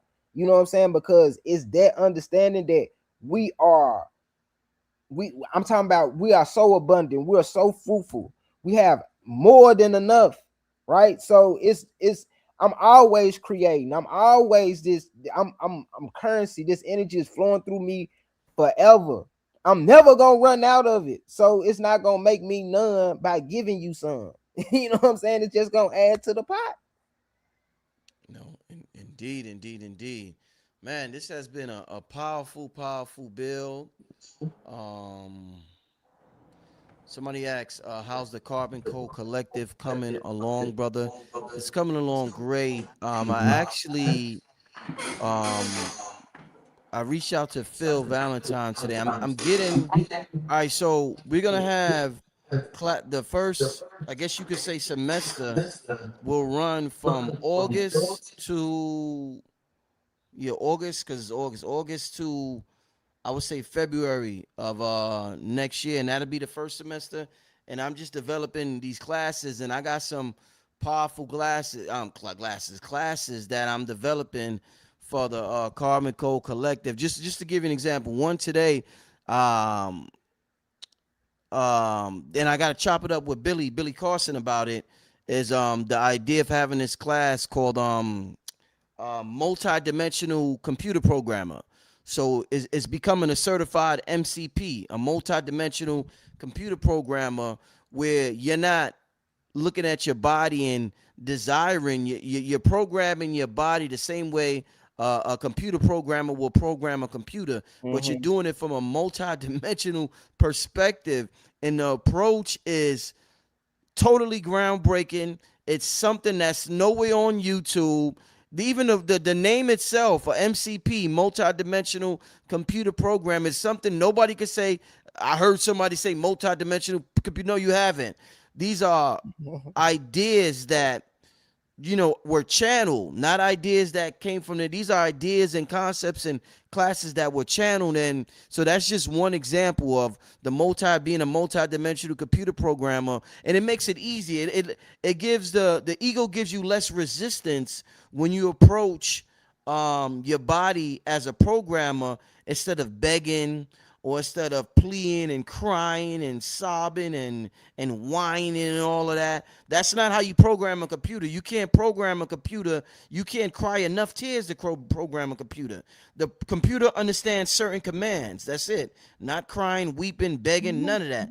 So becoming a multi-dimensional computer programmer is going to be one of the most groundbreaking classes, spiritual classes on the internet. But that's just an example of one. But it's starting real soon. Just gathering everything right now. We already had Rod Hayes do the mudra.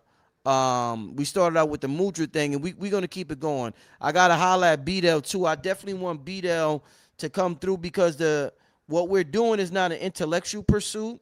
It's a psychological pursuit, and I would love Bdell could contribute something about tapping into that main character energy that chosen ones have but they're scared to, or they're intimidated to, or they've been lied. Kanye West said something. I know I'm talking a little long.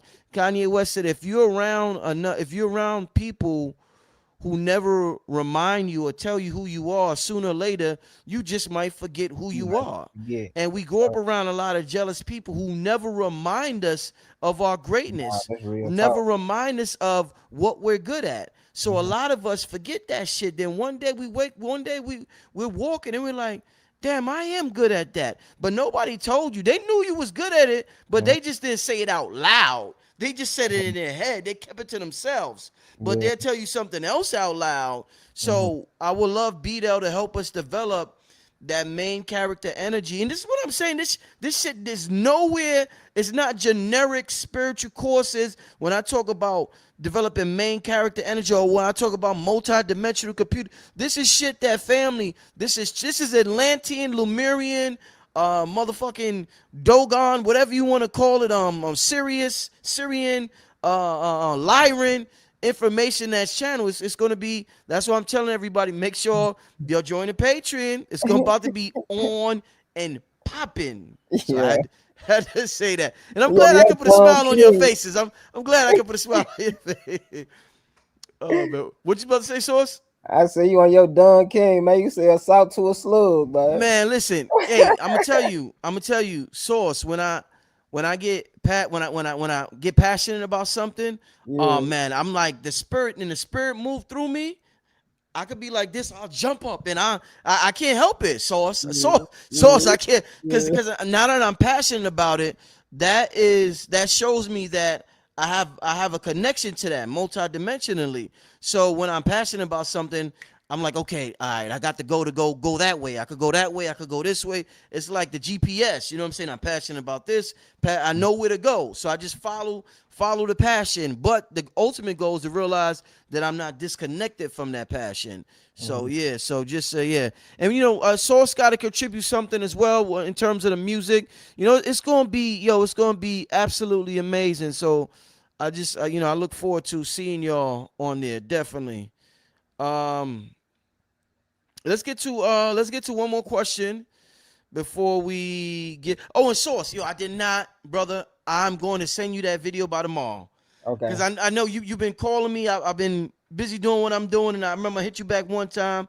Tomorrow I'm gonna write it in my thing here. I'm gonna have that video for you by tomorrow. Source got some good footage. We're gonna upload on the channel with some music, and I'm also getting my other music channel started soon. So just wanted to give y'all that, but I'm gonna have that for you. So somebody keep asking, do you have to live in ATL to join? I No, you assume, don't. yeah. Okay. No, you don't. You don't. You don't. So it's gonna live within the ethers, within the 5D, because it's omni. Okay. You know what I'm saying? But we gonna meet in physical places. You know what I'm saying? Yeah. Right. Indeed. Beautiful. Okay, so you ain't got to be from ATL family. You do not have to be from ATL. That's a good. Uh, let's get to this. All right, let's get to this as the last question. How do we break our people out of these repetitive narrative loops, dismantle the fabricated gatekeepers, and reclaim the real, unfiltered truth for our tribe? We'll end it with that.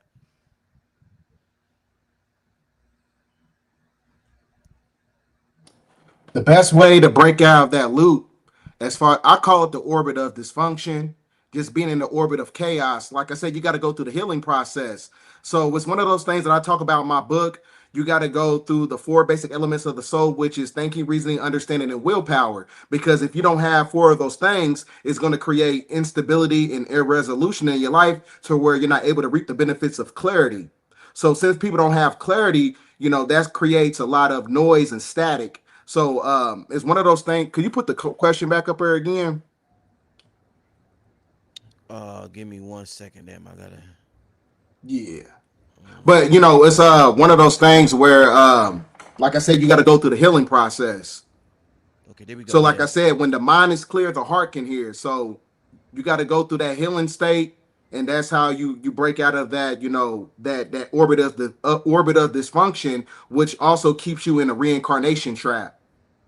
Because like I said, they supplicate your emotions and they turn it into a weakness. So like I said, you have an emotional connection to the religion. You have an emotional connection to anything that's basically hedonistic, and it keeps you interconnected to the system, as far as like being stuck in the third dimensional realm on a low frequency. So, like I said, the best way to stay out of those loops and to break free from it is to change your mind, because when you change your mind, you change your vibration. That vibration becomes magnetism. A lot of people don't have no motherfucking magnetism because, like I said, they going through the same thing over and over. So the same thing takes place when you're talking about relationships. Some people are dating the same people in different bodies. So it's not only subjected to just going through the same shit over and over when you talking about life, it's also talking about relationships as well. So that's why I said love in itself can be a demon. Anything that's basically create the energy of over emotionalism is what creates these narrative loops. So like I said, love can be a demon if it's not energetically balanced. So balance is also the precursor to liberation when you're trying to break out of these loops. Indeed, indeed. So, you want to add on to that? Yeah, that's a great question to end it on. So how do we break out of these narrative loops? Let's go into that one first. Um, for me, and it's something that I practice on a day-to-day basis, and it what led me on my journey is that I had to take accountability, right, for everything that's right and everything Wow. that's wrong, right? I have to see how I've been my own worst enemy in my life and move out of my own way, right? Because if I don't take accountability for it, then I'm putting it on someone else. I'm giving someone else the control. And our deepest fear is not that we're inadequate. Our deepest fear is that we powerful beyond measure. So it's like understanding that you are all powerful, but that power in itself, knowing that you can hold it, that's why people are so stuck within religion, because you can just give it all away. You can give all your problems to God. You can blame it on the devil. You know what I'm saying? But if you God and the devil, and you know that you're creating your own reality, then you will be more intentional with what you're doing and how you're doing it on a day-to-day basis. That's how you break out of the loop, knowing that you're causing it. Now, dismantle the fabricated gatekeepers. Dismantling the fabricated gatekeepers is that once you become successful, you let people in. So I was Mm. fortunate enough to be an understudy of Bigger Rankin. Lord bless his soul. He just transitioned. Bigger Rankin was one of the biggest DJs the South has ever seen. Right. So when I was first coming up in music, because I got a long journey with music, but when I was first coming up with music around the 2012, 2014, that era right then, DJs broke your music, right? And DJs around that time, we had Gangster Grills, you got Trapaholics, you got Bigger Rankin, you got DJ Screen, you got all these different people, and they charging 20,000, 50,000, 100,000 just to host a tape. But once they host your tape, I'm talking about you gone. You went to the next level. And Bigger Rankin was one of those people who did not gatekeep. He didn't matter. It didn't matter what kind of name you had. If he felt your spirit and you were genuine, he pulled you up. And I was one of those people that he pulled up with him. But so I was a witness to what not gatekeeping can do for someone's musical career, right? Because I was able to travel the country and sustain myself off of music based upon him giving me that alley. You know what I'm saying? So I do it within everything that I do to make sure that I leverage what I have to help other people. And I see you do that as well, Rich. You know what I'm saying? You are a living example of that, because you have been the catapulting, like the rocket ship for so many of our educators within the spiritual community, bro, and for the artists like Kambada and all these people that you work with. You know what I'm saying? You don't gatekeep. We have to be the change that we seek to see, right? And then it says reclaim the real by being it, by being the truth, by living in my eye, justice, you know what I'm saying, being righteous, being reciprocal, you know what I'm saying? Because those things, your vibe gonna track your tribe, just like Rich was saying, it's the resonance. You know what I'm saying? You gonna pull up and they gonna know how you rocking, and they gonna respect it just for that. And yeah, that's what it is. Nah, that was a thorough answer to end the show. Family, I want to thank everybody for tuning in. Once again, Source, Bdell, Tell the people how they can reach out to you. Y'all got books, y'all got services, y'all got products. Let them give them all the information, my brothers. You can follow me on YouTube at Bdell1014, and then you can also find me on Instagram at Bdell1014, Bridal Rice Bay on Facebook, and you can also get my publication. It was a bestseller for about 6 months, and it's on Amazon. It's called The Sacred Book of the Chosen. And also pull up to the event in New York City, hosted by King Simon and the brother Blue Pillar. It's in New York City, September 19th and the 20th. For sure, for sure. Man, congratulations to you and everything you got going on, brother. It was great. Same to you, brother. Thank you. For Thank sure, you. for Thank sure. you. It was dope sharing space with you, for sure. Hmm. Folks. So for me, my name is Saucegod on all streaming platforms. Saucegod. Saucegod. I'm on Apple. I'm on Spotify. I'm on Tidal. I'm on YouTube. I'm on Deezer. I'm on shit. Wherever you can find music, you will find me.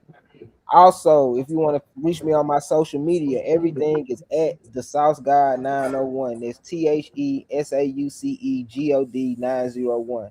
I also have a school, the School of Sauce.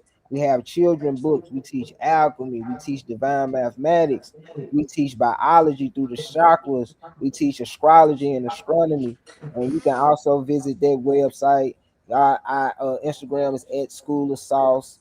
And then we have a inaugural Welcome to Atlantis event coming up this Saturday in the west end of Atlanta at Plant Based and Juice, 88 Lionsgate. Come one, it's a free block party. Welcome to Atlantis.org. Become a citizen. Indeed, indeed. Real quick, I think is it who's that? Is that yo Blue coming all late, man? This motherfucker come yo Blue, man. Damn it, yo, real quick, because the brother asked earlier about coming together, and we was talking about doing the work in solitude, and your unknown allies will find you. That's what Carl Jung said. I remember when I first started to really, have a conversation with myself, and I'm like, I think my son was just born. My son at that time, he was like two. It's probably like 2 years old or something like that. And both my sisters came to visit. I'm living with my girl. Both my sisters, they come to Brooklyn to visit us, and I live right across street from a park. So I walk out the building, and we went to the park, just to chill. My nephew was there. We was having a good time, and this dude just walked up to us. It was I think he was an African dude. I think I'm not sure. I asked him what his name. He said his name was Big Man, and he just started reading us, and he was telling us about ourselves. And usually, I done heard it all. I done been around the best, so it's hard to impress me. You know what I'm saying? I done been around the best of the best. And the dude, he kept telling me, he was like, "Yo, you." He said, "You a promoter." He said, "You could." And at that time, I wasn't doing like huge events like that. But I'm like, I want to. I'm like, yeah. I'm because I think I had did one event or something like that recently. But I was just listening to him, and he was kept telling me, he was like, "Yo, you a promoter? I'm telling you." I'm like, "How you know this?" He said that they're telling me, the spirits are telling me. He told my sister something. He told my other sister something. He just all told us something out of nowhere. So yeah, shout out to him. I don't know. I remember I called him like a year later, something like that, and his number was disconnected. So maybe he was just supposed to pop up that day or something like that. But yeah, people will just come to you, remind you, tell you, just stay on that resonant frequency of who you truly are. And people, you'll get the help, you'll get the guidance, you'll get that reminder, you get all that, family. But it's always a pleasure building with y'all. Sauce, I'm gonna send that video to you tomorrow, but I will see you 8-8 at the event. I'm gonna come out there and show some love. Be there, my brother. Keep up the good work, and I'm gonna talk Thank you. to you Thank you. soon. I'm gonna call you soon. The thing we was talking about earlier, I'm gonna call you in a few days to give you an update on that, my brother. Okay. Okay. Sounds good to me. And it was nice chopping it up with you, Sauce Guy. Appreciate you. All Thank Larry, right, you. bro. Looking Hmm. forward to many more. all right, peace, y'all. All All right, now. right, Peace. shout out to them brothers, family. I had to hold a mic today. If you're wondering why I'm holding a mic, old school style, I had to hold a mic today because there was an issue with my mic, but You know, you know. I wonder, does anybody you see how like this statue, like there's like a circle going in the statue? Has anybody ever did any type of like magic or anything where they drew something on their hand, the palm of their hand? I wonder, does anybody ever did? I never did anything like that. I was just looking at both his hands is like that. Let me show you. You see how both his hands got the circles on it? Does anybody do that? Anybody tap in? Anybody tap into that? Like, cause you know they say enormous amount of energy gets emitted. That's why I say be careful whose hand you shake. Does anybody draw things on their on the palm of their hand? Shout out to Akashic Wiz. I see him in the chat. That brother. I was just looking at I went in a rabbit hole on the brother's Instagram. I was looking at some of his videos. The brother got amazing information on his Instagram. I'm definitely gonna get the. You know what's funny? I think the last time the brother was on here was around Lionsgate. So the brother might have something about that brother with the Lionsgate energy. You know what I'm saying? But I'm probably gonna give you a call tomorrow too, because I've been saying that. But I think it's time because I was watching. So you got real good stuff, my brother. So shout out to you and what you're doing. What the spirals are energy sources.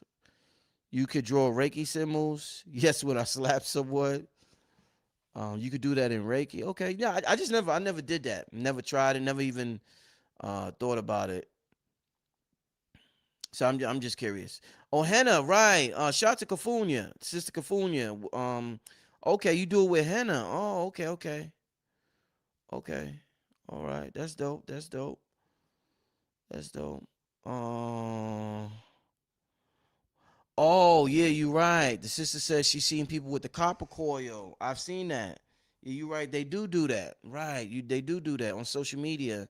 They have the copper coil going on their hand. Right. You're right. Okay. All right. Uh, let's see. What? Let me see what y'all talking about before I get out of here. Oh, you sent me a photo. Okay, Kafunya. Yeah, shout out to Kafunya. She in New York. She do her thing in New York. Shout out to Nicholas Brooklyn. Um, I don't know what event they got coming up, but shout out to them, Monique and everybody over there. Hank, Rising Sun, they all be at Nicholas Brooklyn, King Simon, and all of them. So shout out to them. You hold your hands to the sun. Yeah, that might be dope. Have that symbol and hold your hand to the sun. That might be dope. Yeah, that might be dope. Indeed, that might be dope. But yeah, I think I'm about to get out of here. Is there anything I want to show y'all in front of me? Make sure, but before I get out of here, yeah, I keep showing this dude. Yo, matter of fact, yo, Adewale, yo, this is the brother Dave. Look what he gave me, cause Adewale do the light language. Look, he gave me he did a on a canvas. He did some light language, and the brother gave it to me, and it feels alive. It feels alive. You know how some things in your house just talk to you. It feels alive. So I keep bringing it up because I want to let y'all know that I think the brother might really be on to something. You know what I'm saying? And they say in the hieroglyphs and all of this activates things that we have no idea that's being activated. So I just wanted to get a brother. Is Dave still in the chat? Is Dave still in the chat? Yeah, but shout out to the brother Dave. Shout out to the brother. I'm gonna get another one. I'm gonna get a big one. Cause this is like my studio. I do music and just do the show in here, but I'm gonna get a big one and put somewhere else in the house, like a huge one. Yeah, Dave. How can they reach out to you to get the light language canvases if they want to? How can they reach out to get that if they wanted to, brother? Oh, that will okay. Adewale said that will activate things in the body. Okay, all right. Yeah, yeah, that's hieroglyphs. Yeah, yep. Mm-hmm. Yeah, I was telling the family earlier. I wish what's this dude name, man? I was just watching this white dude earlier talk about the hieroglyphs. Let me see if I can see it real quick. Oh, Dave, tell him in the chat while I damn, what is this dude name, y'all? Uh,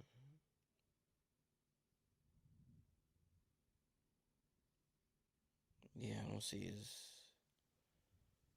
I'm gonna find it for y'all because it's a good video on Joe Rogan. It's a video I will recommend everybody to see.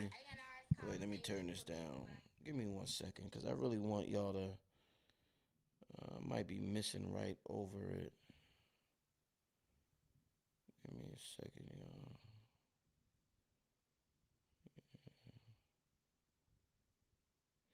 Yeah, I thought I saved it. Hmm. Yeah, I don't see. It's all good. I'll let y'all know about it at the right. I guess at the right time. I'll be able to tell y'all about it. Yeah, because I thought I could have swore I had it right here. Yeah, I'll tell y'all about it at another time. You know, but yeah, let me see. Did Dave tell y'all in the chat? Yeah, I guess hit him up. Hit him up. Hit him up. Hit him up, y'all. I don't, cause that kid is so much going on in the chat. Um, yeah, I need to. Yeah, I need to. We might, cause it would be dope to get Dave and Adewale, and I would love to get two sisters on the show as well with for that balance, and we could have a panel.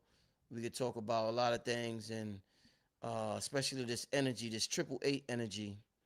So I think we're gonna have to set that up, get that going.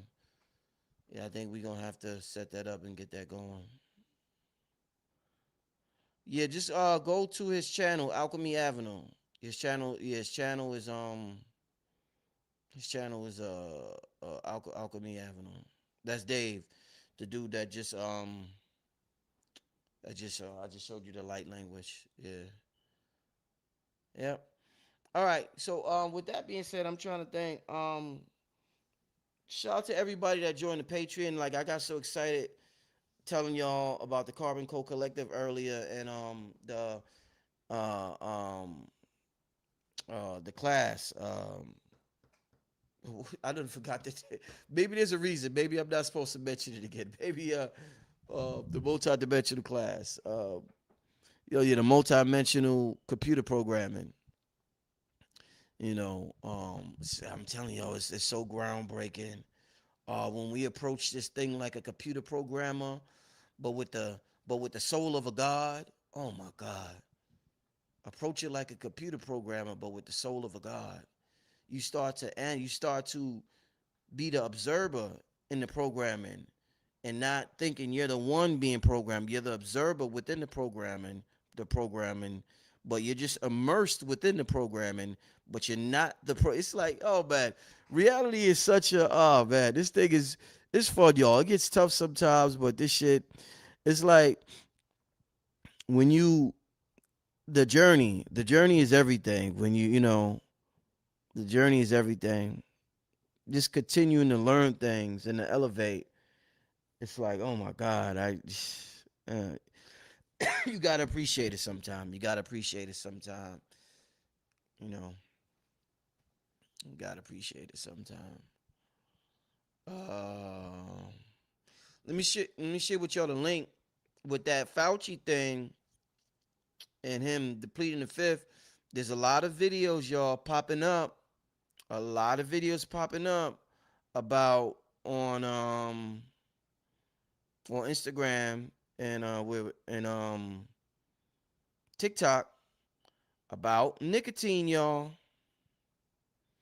And this is coming primarily from the white community about the benefits of nicotine and tobacco and how we've been lied to. So I, I've gotten I've gotten so many. Let me share this link. This is for the tobacco for those who want to donate to get a cigar. I literally could have bombarded y'all with hundreds upon hundreds of testimonials, and I have not put up one testimonial yet about the tobacco. But I could if I want now. And this isn't just generic testimony. This is like specific testimonials with, I mean, it's just when I tell y'all that people have noticed tremendous changes uh, with this tobacco and just having a relationship and engaging with it and speaking to it and it's absolutely amazing, y'all. It's absolutely amazing. So I would advise all of y'all to and what I was what I was saying was a lot of info was popping up about how effective it was against COVID and well, let me just say C-19 or whatever. You gotta be careful on here, but it was so effective, and the science behind it, and the science behind the nicotine receptors in our body, all throughout our body, and it's just you would have to. I'm gonna share uh some videos on my community post about it, but you know what? I don't even I don't want to do it. I gotta be careful on YouTube. Yeah, I won't even do that. I might just save that for for my Patreon people. Yeah, I'm gonna share some links with y'all about that that I've seen. But I mean, it's absolutely. I mean, you get amazing results. And if we're talking about Atlantis and the technology and the Mayans and Mesoamerica and the Olmecs, tobacco was our shit. You know what I'm saying? They go in the tombs in Kemet and they find tobacco from the Americas in there.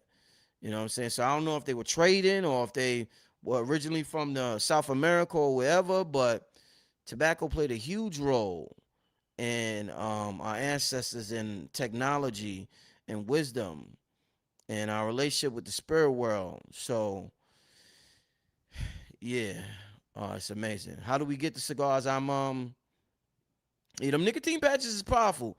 I did it before. You gotta shit that shit.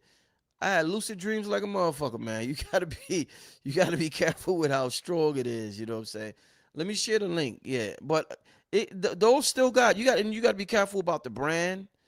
The beautiful thing I like about the tobacco is that I'm getting it from Honduras. It's not tainted with water, the water from over here or the chemtrails or anything like that. It's in like the region is like you don't see none of that. You know what I'm saying? It's so it's absolutely amazing, pure organic tobacco cigar.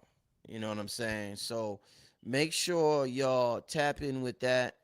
Get that on the link. And also shout out to let me see. G, I was in New York. The people was going crazy with the Geefy tea.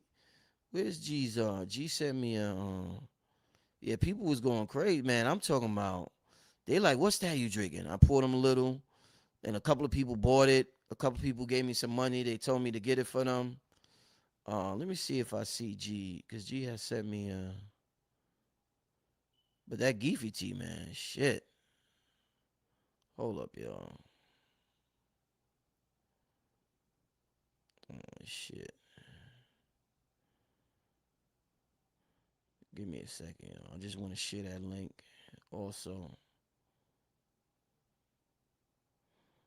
I see Mama Callie just text me. Shout out to Mama Callie. Mama Callie, I see the text.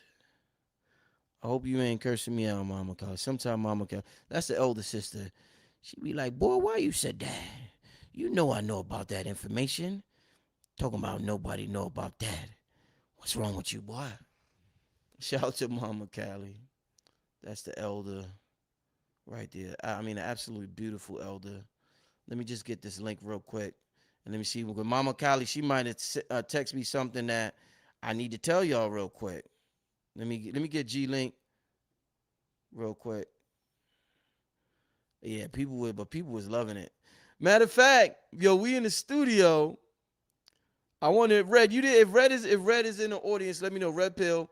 We in the studio because G gave something to Cambada. So we in the studio. This is the link for the Geefy tea, yo. I'm sharing it right now. We in the studio. So Cambada gives some to Red Pill and Red Pill, he drunk a little because he half sleep. And he drunk a little more. Red Pill, he woke up. He said, "Man, what the fuck?" He said, "Oh, that." He was like, "Oh, that's what everybody talking about." So Red was really, really liking it. Red was really, really liking it. It's son. It's a very enjoyable experience. Oh, Mama Kali sending me the. Okay.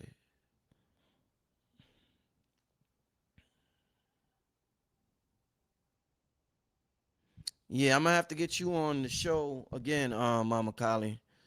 Definitely got to get you on, Elder. You know, but yeah, um, where's the link for YouTube, bro? What are you talking about? I'm just trying to figure out. What are you talking about? Somebody said. Well, I'm just trying to. I don't know what YouTube. I done talked about so much. I don't know what YouTube you talking about. All right, but yeah, the tea with the cigar is amazing. We're changing the culture of music. When you go to music studios, they got alcohol and shit and weed. By the way, family, please stop smoking the weed from the streets. Oh my God, the weed that's on the streets right now is so bad. I mean, it's so bad. It smells absolutely crazy. I done heard so many stories. I think that's contributing heavily to the mental illness out there. Family, please don't smoke the weed. That's I don't know if the ones that come from the dispensaries is better, but if you like New York, I mean, it's pure garbage. Family, they knew what they was doing legalizing weed in a lot of places. They knew what they was doing. Please stop smoking that shit. Please. I mean, I'm not saying all of it, but you know, just be careful where you get it. Be careful. Be very careful where you get it, because they giving out pure trash in New York. They're giving out pure trash in New York. So just be careful, family, because I know family gonna do what family gonna do. Family gonna smoke what they smoke. You know what I'm saying? I'm not, but just be careful, especially if you live in New York. I don't know about other places, but just be careful. You know, I feel as though it's altering a lot of personalities out here. You know, but yeah, yeah. I don't. I wouldn't be surprised if they got fentanyl in it. I wouldn't be surprised at all. I would not be surprised at all. I would not be surprised one bit. Yeah, I wouldn't be surprised one bit, family. Uh, yeah, but let me get out of here, family. What's today? Wednesday. Yeah, just got back from New York. I was in New York for a couple of days. You know how you in New York. Ain't nothing like New York. I'm in New York, so I go, I'm staying at a hotel in Harlem. I'm staying at this hotel in Harlem with the family. And I had went to the laundromat to at nighttime to just to wash some stuff real quick. um Dude coming there, begging for money, asking for money and shit, like, yo, could you help me out? I need some money. I need some money. Two dudes in the laundromat. New York is so wild. Like, nigga, get the fuck out of here, son. Nigga, you better go snatch a chain or a purse, nigga. Fuck you doing asking me for money. I'm like, yeah, I'm like, how you tell somebody else to go snatch a chain or a purse just because they ask for a couple of dollars? I mean, like, goddamn, man. New York is ain't nothing like New York is a hell of a place. New York is a hell of a place. I'm just like, oh man, that only in New York you hear something like that. Only in New York. Yeah, it was in Harlem. Yeah, only in New York you hear something like that. You can say fuck out of here, son. They say son after everything. That's how we do.